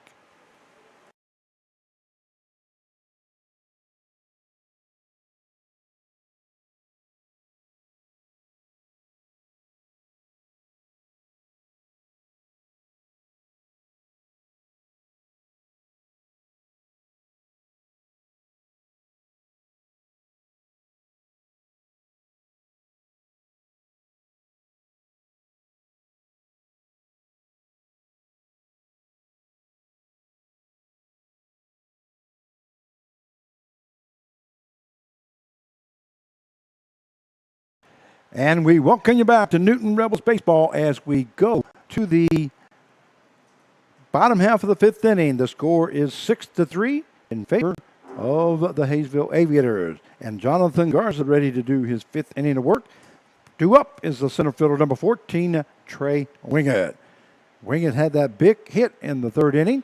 That ball hits the shortstop. Shortstop moves in, goes to first base for out number 1. That was Bergonio to Moore for that first out. 6-3 is the put out.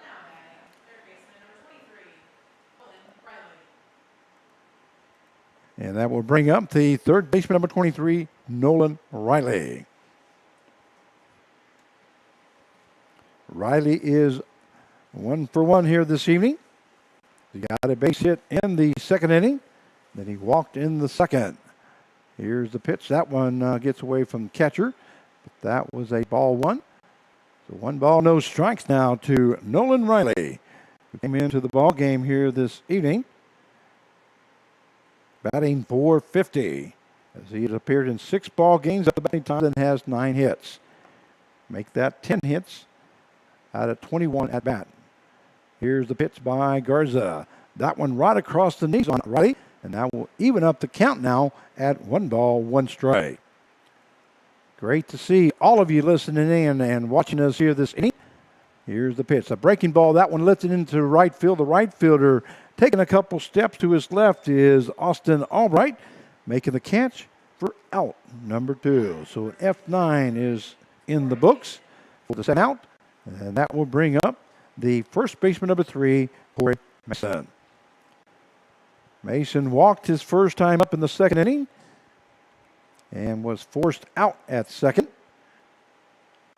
And then he grounded out 4-3. That pitch inside, might have swung at that one, as the count is no balls, 1 strike. So we do have 2 down now here in the bottom half of the 5th inning. Once again, 6-3 is the score in favor of Hayesville. That one lifted into left field. Left fielder moving to his right, down by the line. That is Bristow making the catch for out number 3. So the bottom half of the 5th inning for the Newton Rebels. They scored no runs on no hits, no errors, and nobody left on base. At the end of 5 innings to play, it is the Hayesville Aviators 6 and the Newton Rebels 3. And we'll be right back.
And we welcome you back to Newton Rebels Baseball. This is Frank Martinez, your play-by-play announcer for tonight's game. As we go to the top half of the 6th inning for the Hayesville Aviators. Looks like we're going to have a new pitcher now for the Newton Rebels. And it'll be number 34, Zach Gillick. Gillick, a right-handed thrower from Valley Center, Kansas. 6'2", 205-pounder. From Pratt Community College, where he's a redshirt sophomore. First pitch by Gillick as he faces right fielder number 4, Austin Albright, is in there for ball 1. So 1 ball, no strikes now to Albright.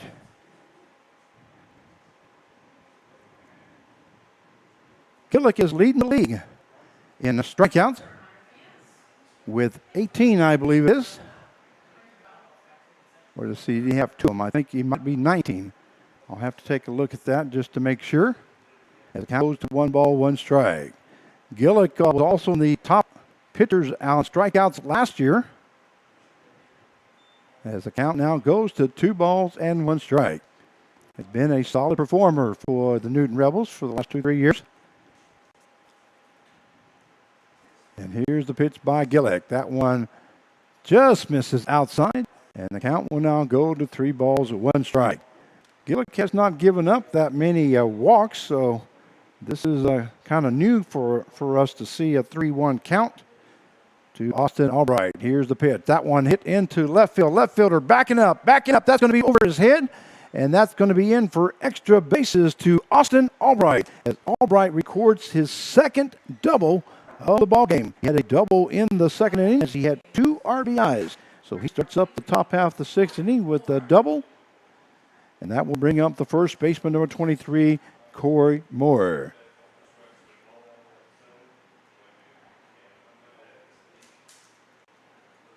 Gillick has appeared in 7 ball games, has gone 10 1/3 inning, has given up, that's the 7th hit here in the season, 5 runs, has 4 base on balls, and has a total of 19 strikeouts as he leads the league in strikeouts. I thought he had 2 last night, and I knew he had 17 going into the game, so I do stand corrected. He's in the league with 19. The batter is the first baseman, 23, Corey Moore. And here is Gillick's pitch. Swing and a miss there by Moore, as the count now goes to no balls and 1 strike with the runner on at second base. And that is the, let me see here. I only have the 3rd hit of the ball game for the Hayesville Aviators. And now we have a timeout at home plate. As home plate umpire thought Gillick took a little bit too long, and the batter Moore asked for timeout. So no balls, 1 strike now to Corey Moore, as Albright started off the top half of 6 with a double. Here's Gillick's pitch. That one misses inside. Nice job there by the catcher for Newton, the Max Dozier. He had to move clear to his right there to get to that one. Kept Albright at second base. So the count will even up now at 1 ball, 1 strike to Corey Moore. And here's the pitch by Gillick. Swing to hit to the second baseman. Second baseman scoops that, goes to first base. That's Nick Grade. To Corey Mason for a 4-3 putout for the first out. And on that play, Austin Albright moves to third base. So there'll be runner on at third base now with 1 down. And that will bring up the left fielder, number 1, Drew Bristow. And now the catcher, Max Dozier, doing a little equipment work back behind home plate. So we do have a small timeout as Bristow now steps in. Once again, 1 down here in the top half of the 6th inning. 6-3 is the score. The Hayesville Aviators do have a man on at third base. Swing and miss there by Bristow as the count goes to no balls and 1 strike. 1 down here in the top half of the 6th inning. Here's the pitch. That one just missed outside, and the count now goes to 1 ball and 1 strike. Once again, we welcome all of you joining us here on YouTube on the Newton Rebels channel. Here's Gillick's pitch. That one hits the outside corner. He takes the count now to 1 ball and 2 strikes. Drew Bristow is the batter. He's walked twice, and he also struck out in the 4th inning. There's a breaking ball in there for call strike 3, and Gillick records his 20th strikeout of the season. That is the first strikeout here in the ball game. And that is 2 down now. And that brings up the designated hitter, number 17, Isaac Kim. Kim is 0 for 3 here today, as he struck out the first time, flew out the left. Breaking ball in there for call strike 1, as the count goes to no balls, 1 strike. And he also flew out to right field. So he made the second out in the 4th inning. 0-1 the pitch, a fastball out off there by Kim. And the count now goes to no balls and 2 strikes. On at third base is Austin Albright, as he started off this inning with a double. Then we had a 4-3 putout as Albright moved to third base, and then a strikeout by Bristow. And there's 2 down here in the top of the 6th. Here's a pitch, a swing and a miss there by Bristow, and that is the second strikeout of the ball game. That is the 3rd out of the inning, as Zach Gillick records his 21st strikeout of the season. So the top half of the 6th inning for the Hayesville Aviators, they scored no runs on 1 hit, no errors, and 1 left on base. At the end of 5.5 innings of play, it is the Hayesville Aviators 6 and the Newton Rebels 3. And we'll be right back.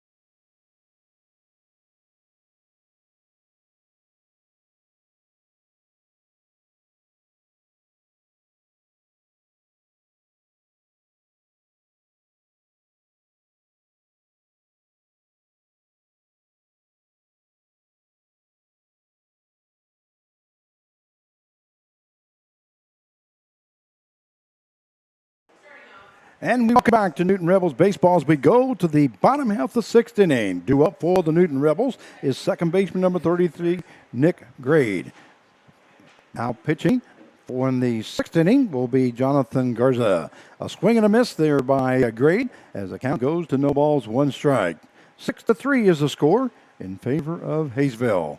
Once again, if you just now join us, we welcome you to the broadcast. That one misses low for ball 1. So 1-1 now the count. Once again, our chat is on. So if you'd like to leave a message, we'll be glad to announce your name and welcome you to the broadcast. That one fouled off there by Grade as the count now goes to 1 ball and 2 strikes.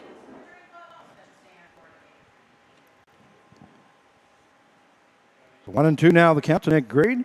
Grade is 1 for 2 here tonight. Here's the pitch. That one misses low for ball 2.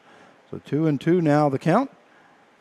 Grade hit into a 6-4-3 double play. And then he reached a base hit and an error to the third baseman. And he moved to second base as he ran that ball that was hit down the line here. Was in safely at first, but then moved to second on an error as the third baseman tried to throw him out. That one misses high for ball 4. So Nick Grade will now be on with a walk, and that will bring up the designated hitter number 51, Bryce Nittler. Nittler is 0 for 2. We may have a pinch hitter here. Here in the bottom half of the 6th inning, as head coach Brett Clark now moving in, and I might be number 44 here, Carson Thor. Let's see exactly who this is. It is Carson Thor. I could tell by the body there. He's 6'2", 225 pounders from Tomball, Texas, from Sul Ross State, where he was a freshman.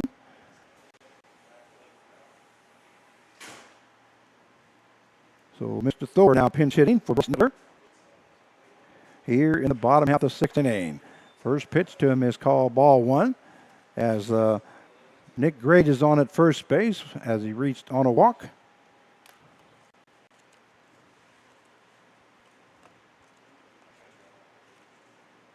Carson Thor, we'd like to say hi to his parents, Tiffany and Eric Thor, as his sibling Eva. His favorite ball player is Justin Verlander. And he'd like to spend 5 minutes with Trevor Bauer. And there's a ball hit to the right-hand side. That's going to be foul. Moving on the pitch was Nick Grade as he was already standing on second base as the ball fell in foul territory. So the count goes 1 ball, 2 strikes now to Carson Thor.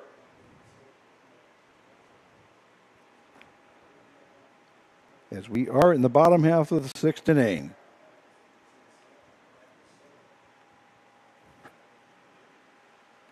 One and two now the count. And Jonathan Garza ready to go to work. Here's the pitch. That one a check swing there by Thor. Misses outside. That evens count at 2 balls and 2 strikes. Mr. Gomez, or let's see, Alessandro Gomez gives us 2 thumbs up. That one lifted to the catcher. Catcher is going to make the catch there for out number 1. So that fly ball, the F2 for the first out. It's 1 down here in the bottom half of the 6th inning. Due up now will be the catcher number 25, Max Dozier. So Dozier coming up here in the bottom half of the 6th inning. Dozier is 1 as he got a base hit in the 3rd inning. That first pitch is in there for call strike 1 and scored a run as Wingett hit him in. He was standing on second base. Brotman was standing at first. And then he got a error on the pitcher and ends up at second base. Throw over to first base and in safely is Nick Grade. No balls, 1 strike now to Dozier here in the bottom half of the 6th inning. 6-3 is the score. And Dozier tries to lay down a bunt, and the count will now go to no balls and 2 strikes. Taken off was Nick Grade. So he'll be heading back to first base.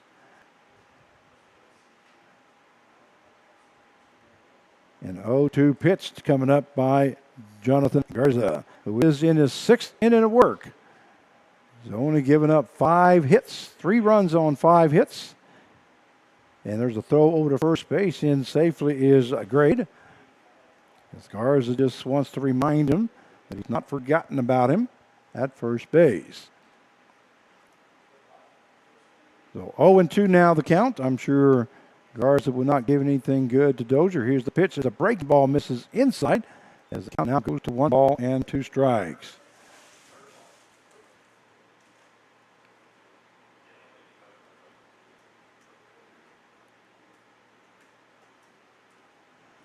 So 1 ball, 2 strikes now to Max Dozier.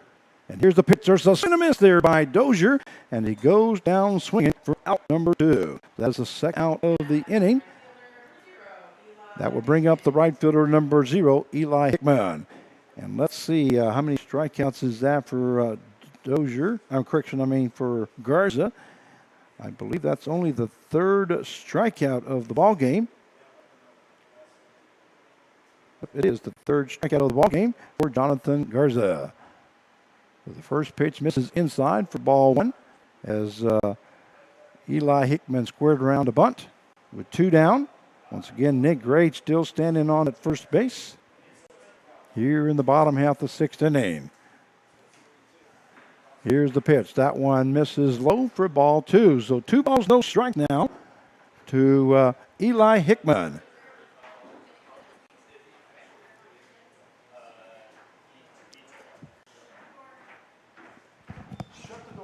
Thank you. So the count goes now to 3 balls, no strikes now to Eli Hickman.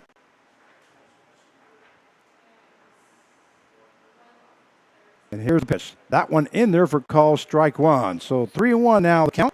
Nick Grade still standing at first base with 2 down. Here in the 6th inning, Eli Hickman. That one also in there for call strike. That takes the count to full now at 3-2. With 2 down, Nick Grade will be taking off on the pitch here in the bottom half of the 6th inning. And here's the pitch. Ball hit to the first baseman. That's going to get by him, and that may be in for extra bases. Rounding second base is Grade, and he's going to stop at second base, or correction, at third base, and Eli Hickman is in with a double right down the line. Grade will be on at third base, and Hickman will be on at second base. That double by Eli Hickman is sponsored by Cobra Enterprise Store and Stuff and Realty Connections. So now the Newton Rebels have runners on at second and third with 2 down. And due up for the Newton Rebels will be the shortstop, number 1, Andrew Brotman. And they are out there talking to Jonathan Garza. Looks like they're going to stay there with Garza as he does have 2 down here in the bottom half of the 6th inning. 6-3 is the score. So far, Brotman has struck out his first time up, walked in the third and scored a run, and then flew out to the first baseman in the fourth inning. This would be a great time for a base hit by Andrew Brotman. So here's Garza's pitch. That one misses high for ball one. So 1 ball, no strikes now to Andrew Brotman, who was 3 for 5 last night in last night's ball game. Did have a little chat there online with Andrew Brotman's grandfather. That ball hit to the shortstop, goes to first base and almost overthrows it, but it is going to be a 6-3 putout, and for the third out. So the bottom half of the sixth inning, the Newton Rebels, they scored no runs on 1 hit, no errors, and 2 left on base. At the end of 6 innings of play, it is the Hayesville Aviators 6 and the Newton Rebels 3, and we'll be right back.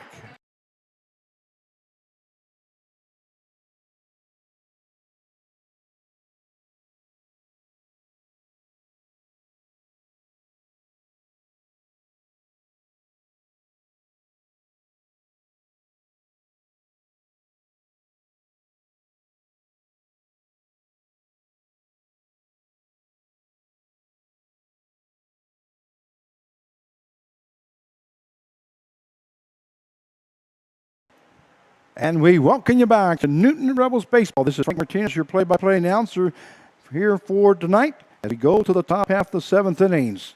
So far for the Hayesville Aviators, they have scored 6 runs on 3 hits and 2 errors. And the Rebels have scored 3 runs on 5 hits and 1 error. Due up for the Hayesville Aviators in the 7th inning will be the shortstop number 3, Blake Bergonio. Bergonio now up. He got hit by the pitch in the third and in the fourth, and then grounded out to the first baseman unassisted in the first. First pitch there by Kick is outside for ball 1. So the count is 1 ball, no strikes now to Bergonio. And here is Gillick's pitch. That one inside for ball 2. 2-0 now the count.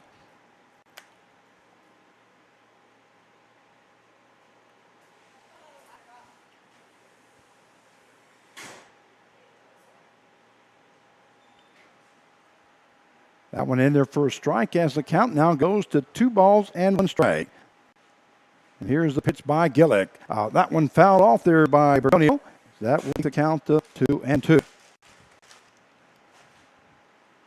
We are in the top half of the 7th inning. Rebels had a couple chances the last couple innings, but not able to get the run across.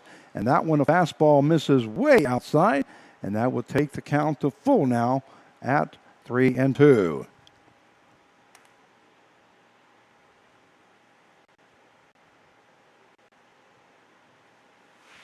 Here's the pitch. That breaking ball in there for a call. Strike 3. What a great pitch here by Zach Gillick as he records his 22nd strikeout of the season. That is the 3rd strikeout here this evening for Gillick.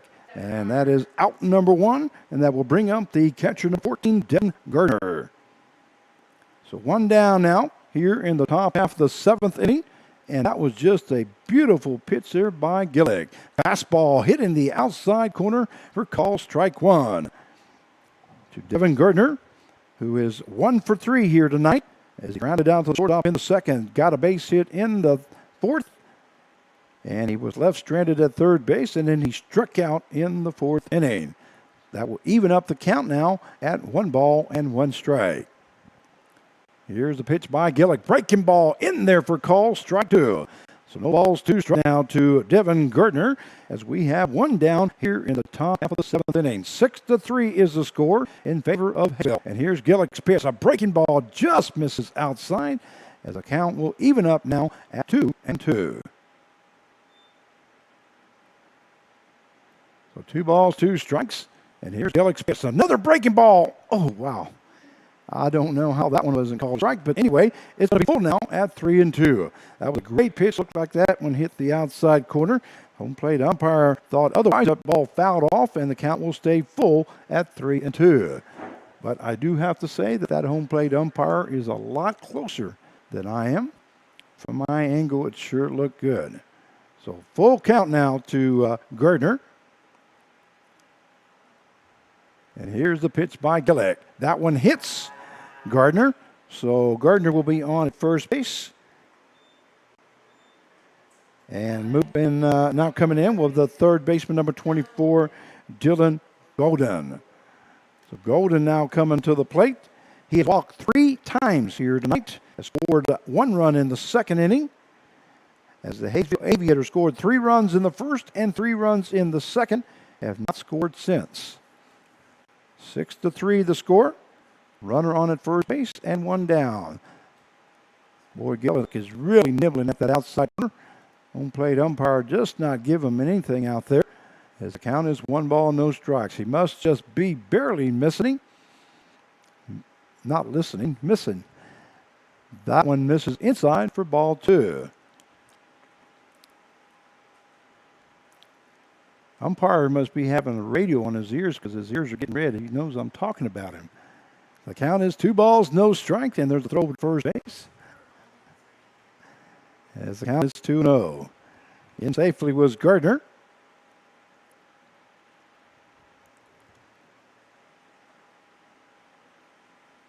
And here's the pitch. That one misses inside for ball 3. So 3-0 down the count to Dylan Golden.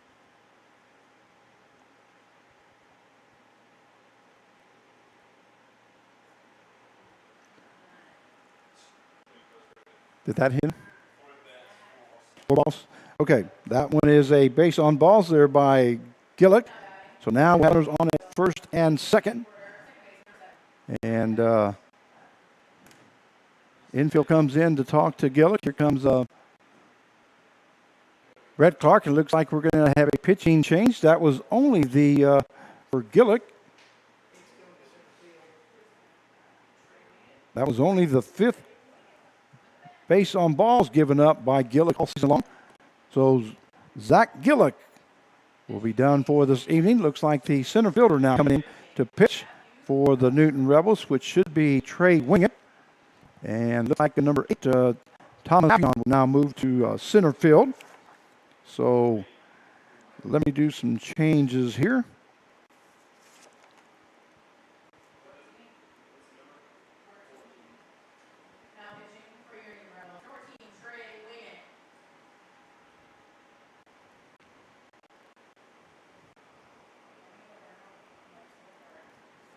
All right, so Trey Wingett now coming in to pitch for the Newton Rebels.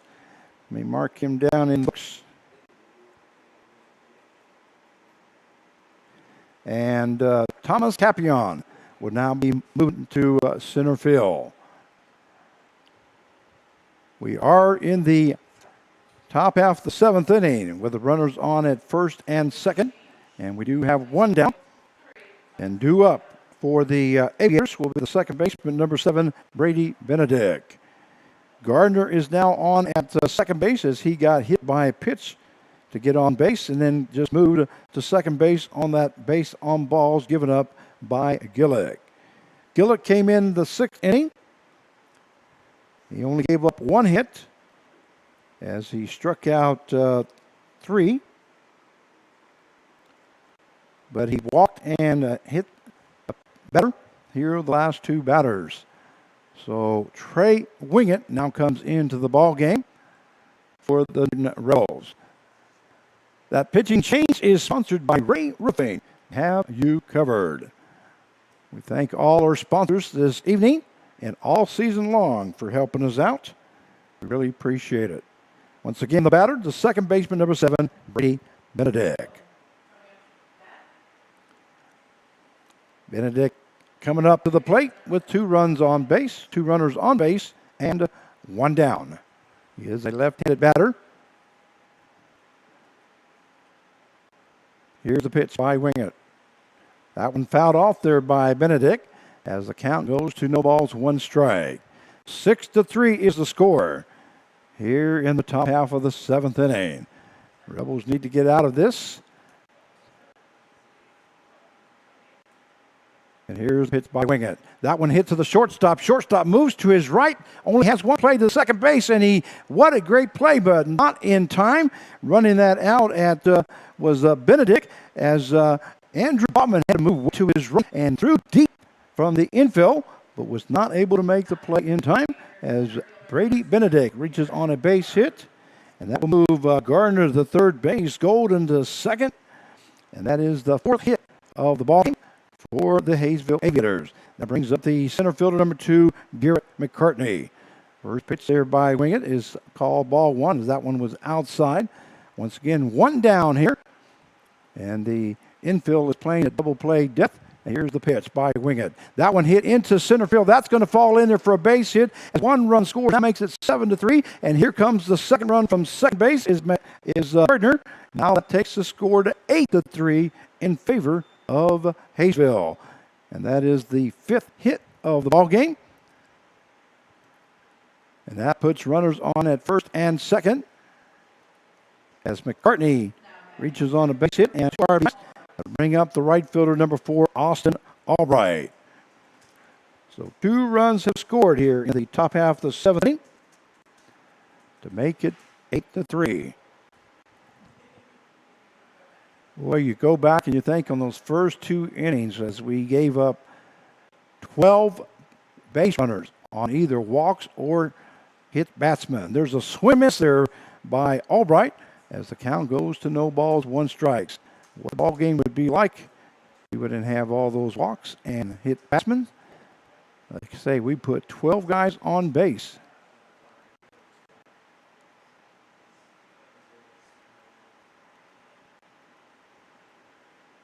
And the count is no balls, 1 strike now to Albright.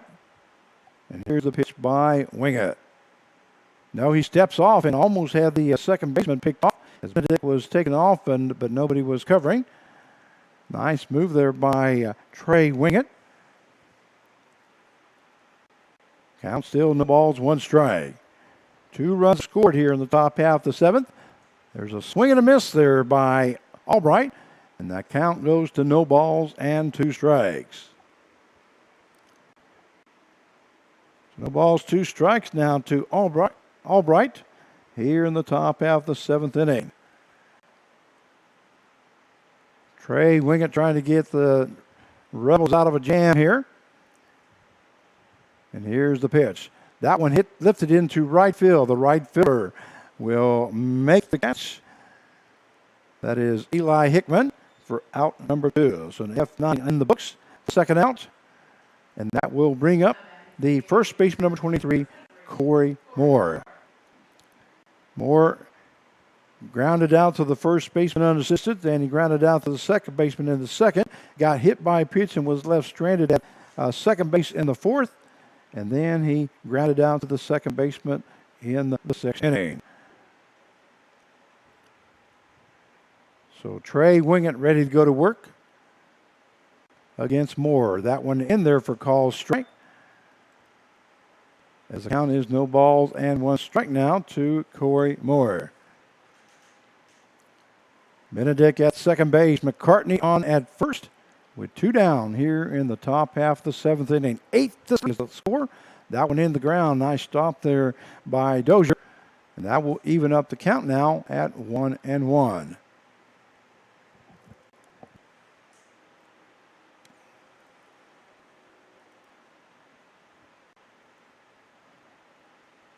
Wingett steps off. And nobody goes anywhere, so count stays at 1-1. Once again, we welcome all of you joining us here on the Newton Rebels baseball channel. We hope you're enjoying the broadcast. That one is swing and a miss there by Moore. As the count now goes to 1 ball and 2 strikes. 2 down here in the top half of the seventh inning. But the Hayesville Aviators have added 2 more runs here in the top half of the seventh to make the score 8-3 now. And Wingett steps off. Runners back at their bases. And we're set to go again on the 1-2 pitch to Corey Moore. Here's the pitch by Wingett. That one fouled off by Moore. The count will stay at 1 ball and 2 strikes.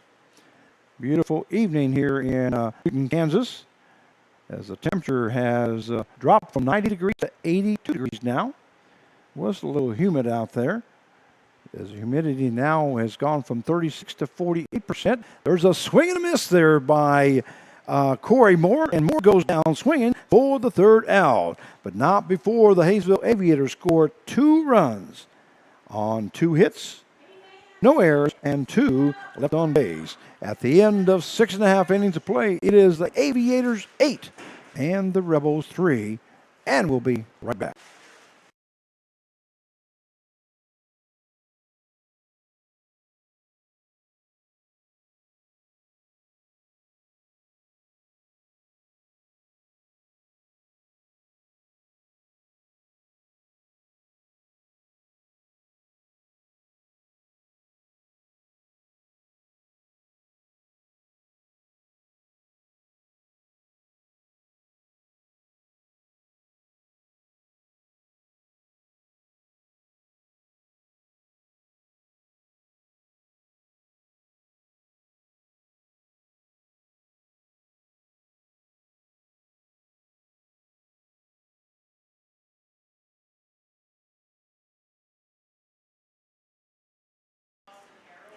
And we welcome you back to Newton Rebels Baseball. This is Frank Martinez, your play-by-play announcer, as we go to the bottom half of the 7th inning.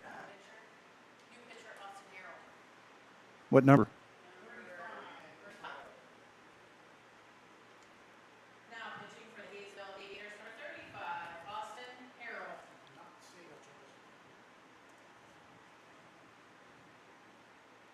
Looks like we're going to have a new pitcher. Sorry about that. Looks like it will be number 35, Austin Harold, now pitching for the Hayesville Aviators. So number 35 coming in the ball game. He's a left-handed thrower, a 6'1", 230-pounder, and his name is Austin Harold. So Jonathan Garza goes 6 innings for the Aviators, as he gives up 6 hits, 3 runs, 6 hits, and he ended up striking out 3 batters, looks like. So 2 up for the Newton Rebels will be the left fielder number 20, Aiden Corrigan. So Austin Harold now, first swing by Corrigan is lifted into center field. Center fielder moving to his right, that's McCartney making the catch for number 1. The 1 pitch, 1 out here in the bottom half of the 7th inning. That will bring up the pitcher, number 14, Trey Wingett.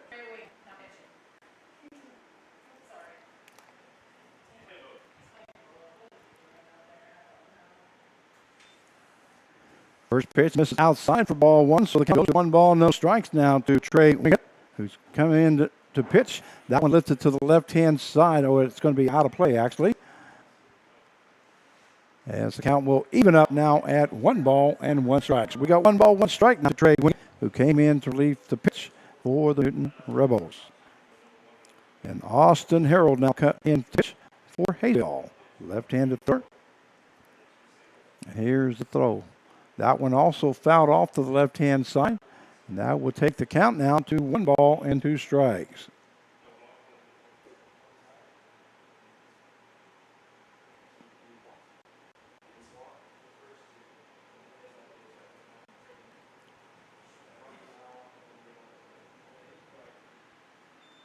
Two and now the count to Wingett.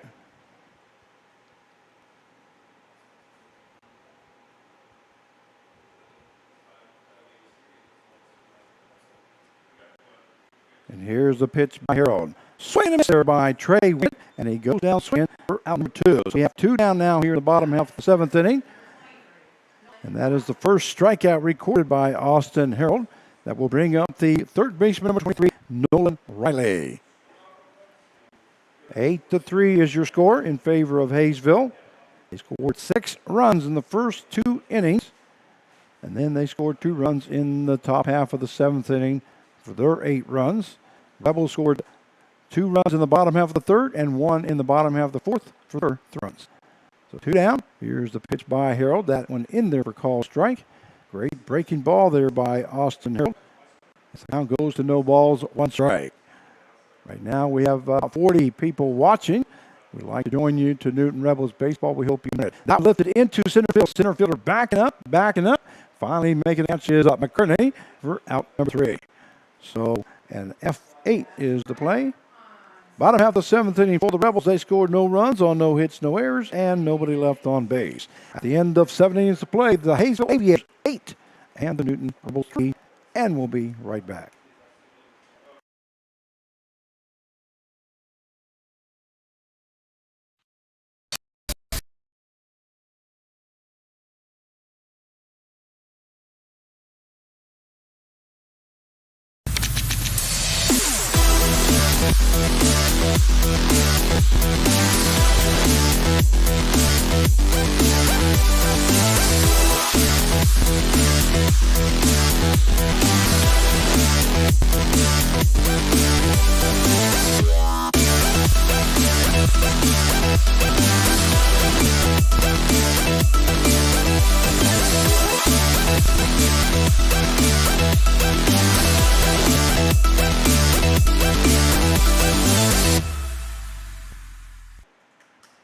And we welcome you back to Newton Rebels baseball as we go to the top of the 8th inning.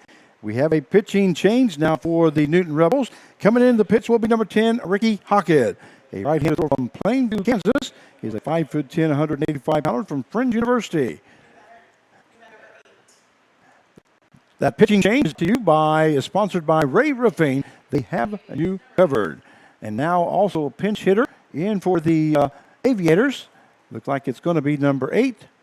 Marcus Jones now coming in to pitch here in the top half of the 8th inning. Here's the pitch by Hockett. That one misses for ball 1. Once again, number 8, LaMarcus Jones now coming in to pinch hit.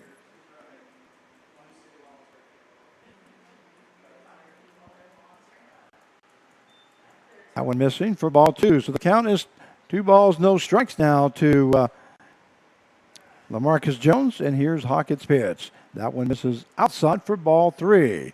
3-0 now the count.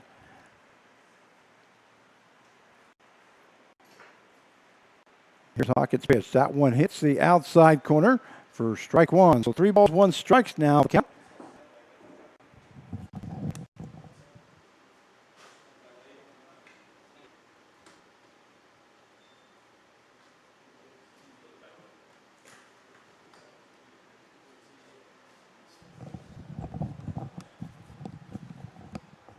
And that's going to be ball 4. And moving to first base will be LaMarcus Jones. So he'll be on at first base with no outs here in the top half of the 8th inning. That will bring up the designated hitter, number 17, Isaac Kim. Kim is 0 for 4 this season. Struck out twice, flew out to left field, and flew out to right field. So Jones is on at first base as we are in the top half of the 8th inning. There goes Jones. The second base throw down is not going to be in time. That goes into center field. And Jones will now hustle to third base on the errant throw. So we have another error there by the Rebels. That is the second error of the ball game. Jones is standing on at third base with no out here in the 8th inning. That one is fouled off to the right-hand side. And Hickman not able to get to it in right field. Infield is in now as they don't want to give up another run. And the count is 1 ball, 1 strike now to Isaac Kim. Bergonio is on deck. Gardner in the hole. If they get that far, no out with a runner on at third base. 8-3 is a score in the half of the 8th inning. That breaking ball is fouled off there by Kim as the count now goes to 1 ball and 2 strikes. And Ricky Hockett coming in here in the 8th inning. So Trey Wingett only went about 1 inning. And here's Hockett's 1-2 pitch. That one is a swing and a miss there by Isaac Kim as he goes down swinging for out number 1. The first strikeout recorded by Ricky Hockett. That will bring up the shortstop, number 3, Blake Bergonio. Bergonio now a left-handed batter. The first pitch to him is called ball one, as that was down low. All number a catcher now. Dozier has to stay in front of that one, lifted foul. And that will even up the count now at 1 ball and 1 strike to Bergonio.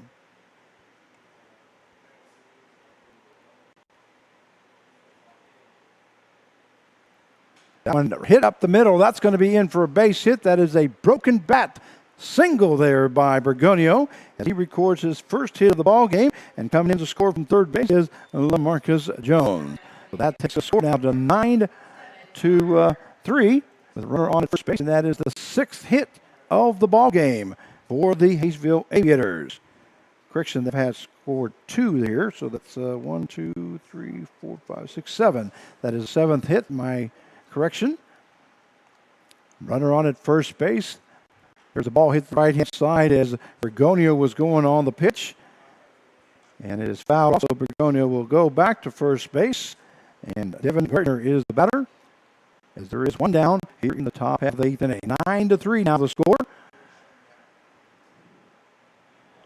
And here's the pitch by Hockett. Great breaking ball there by Hockett as the count now goes to no balls and 2 strikes.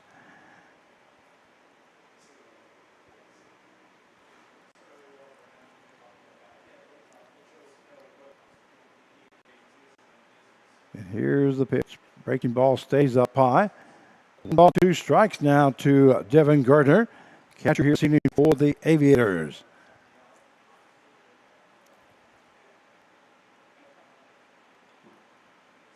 Hawk ready to work. There goes the runner to second base. Throw down to second base. Not going to be in time as that goes out into center field. But going in sliding was Bergonio. Not able to advance. And a stolen base there by Bergonio. He'll be standing at second base with the count now goes to 2 balls and 2 strikes to Devin Gardner. So the Hayesville Aviators are trying to add more runs here in the top half of the 8th inning. 2-2 the count. And there goes the runner to third base. Throw down to third base. Not going to be in time as the ball gets away from the third baseman, Riley. And that was a ball, so the count will go full now at 3-2. To Devin Gardner. Due up next is the third baseman, Dylan Golden. We do have one down. That ball lifted to the right-hand side, but it's going to be out of play. So the count stays now at 3-2.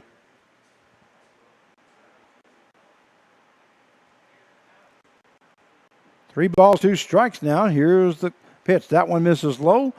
For ball 4. So now there'll be runs on at first and third with a down. And that will bring up the third baseman, number 24, Dylan Golden. That is the first walk given up by Ricky Hockett. But he has given up 2 base hits here in the 8th inning.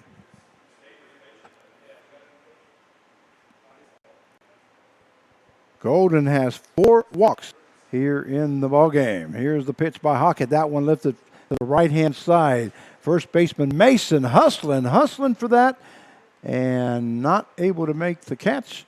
The ball is out of play. Great job there by Corey Mason as he really hustled down the line to try to get to that one. And the count is no balls, 1 strike now to Golden.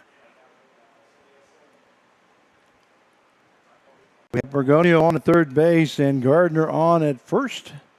There is one down here in the top half of the 8th.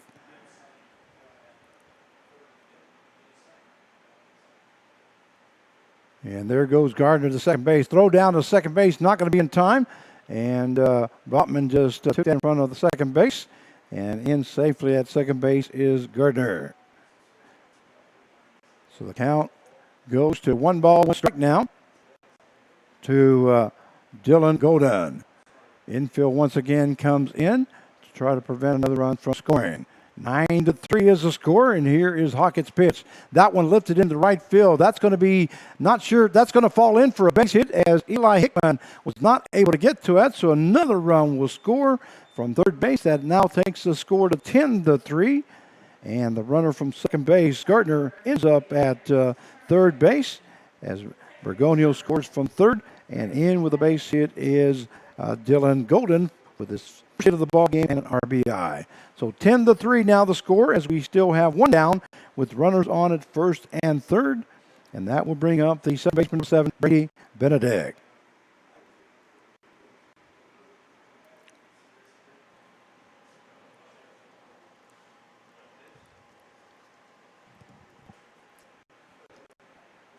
So Hawkins pitch, that one in there for call strike, as the count goes to no balls, 1 strike. Here in the top half of the 8th inning. 1 down. Runners at first and third. Here's Hawkins' pitch. Fouled off there by Benedict. And that will take the count now to no balls and 2 strikes.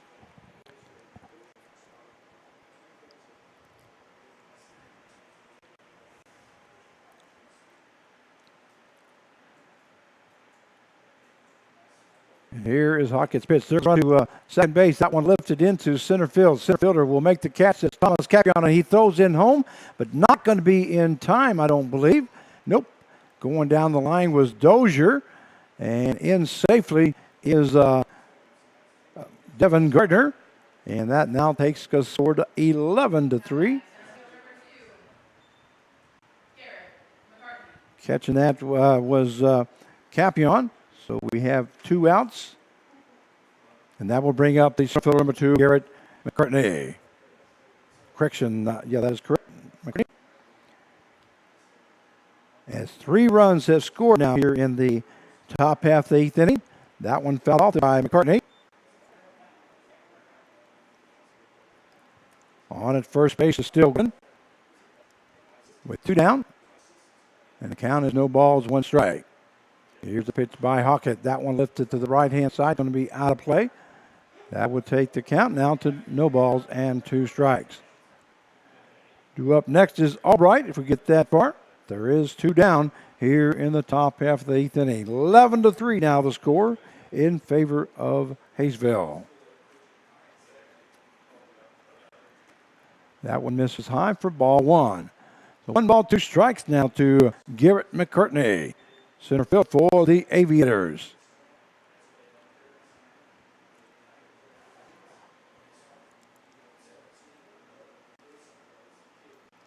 And that one misses outside for ball 2. So 2 balls, 2 strikes now is the count to McCartney. 2 down.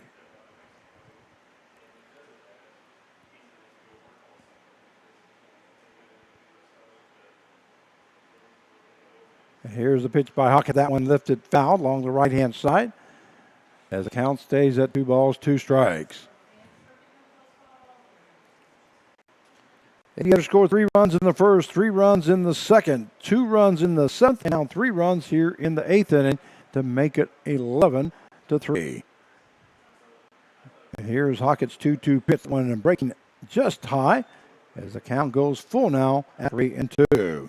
So Dylan Golden will be taken off on the pitch. It is a full count with 2 down. And here's Hawkins' pitch. That one swing and a miss by McCartney. Go down to first base for the 3rd out.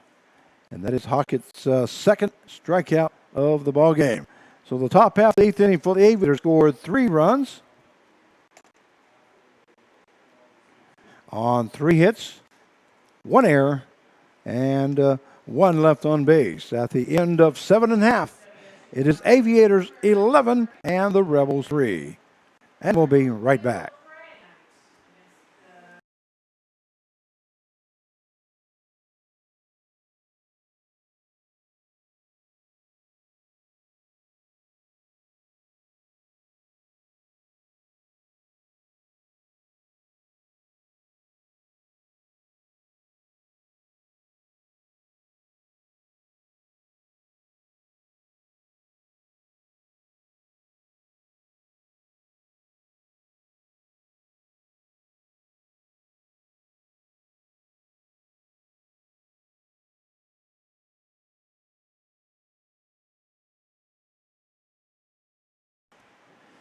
And we welcome you back to Newton Rebels Baseball. This is Frank Martinez, your play-by-play announcer.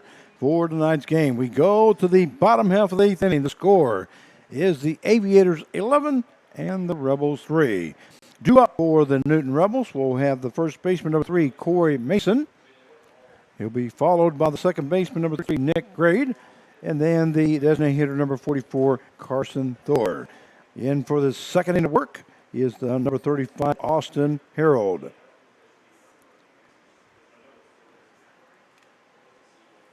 We'd like to say hi to Becca Huskers, who is watching here on YouTube, but turn on the Aviators.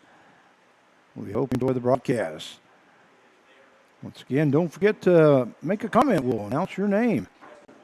So, Corey Mason now up for the Newton Rebels here in the bottom half of the 8th inning. They need base runners to get back in this, and there's a swing and a miss there by Mason as the count now goes to no balls and 1 strike here in the bottom half of the 8th inning.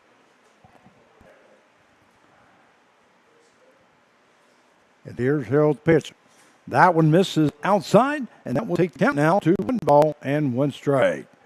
Once again, Rebel fans and Aviator fans, like to remind you tomorrow's game is at X Stadium. That one hit down the line, and it's going to be foul as that takes the count now to 1 ball and 2 strikes. Once again, that is going to be game number 1 of the Sunflower Collegiate League Showcase. And the Newton Rebels will face the Hayesville Gators. You can catch it on YouTube, but it will be on the Sunflower Collegiate League channel. So just go to the Sunflower Collegiate League webpage, and right in the middle to the right-hand side is a white box that says Watch Sunflower Collegiate League Games. Just punch on it. There's the ball hit up the middle, and that's going to be a base hit by Corey Mason as he records his first hit of the ball game. Nice swing there by Corey Mason, and that is the 7th hit of the ball game for the Newton Rebels. That does bring up the second baseman, number 33, Nick Grade. So Nick Grade is up there with a runner on at first base, and no out here in the bottom half of the 8th inning. And Austin Harold on relief. That one misses inside for ball 1.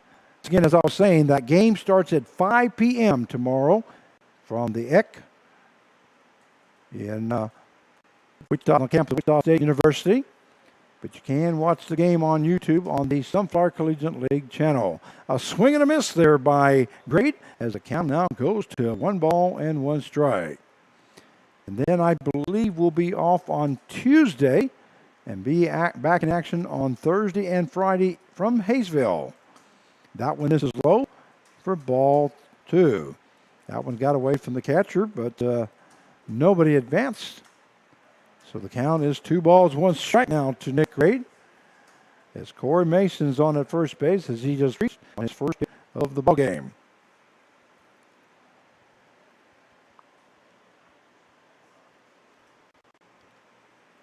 Here is Harold's pitch. That ball lifted foul, and that will even up the count now at 2 balls and 2 strikes.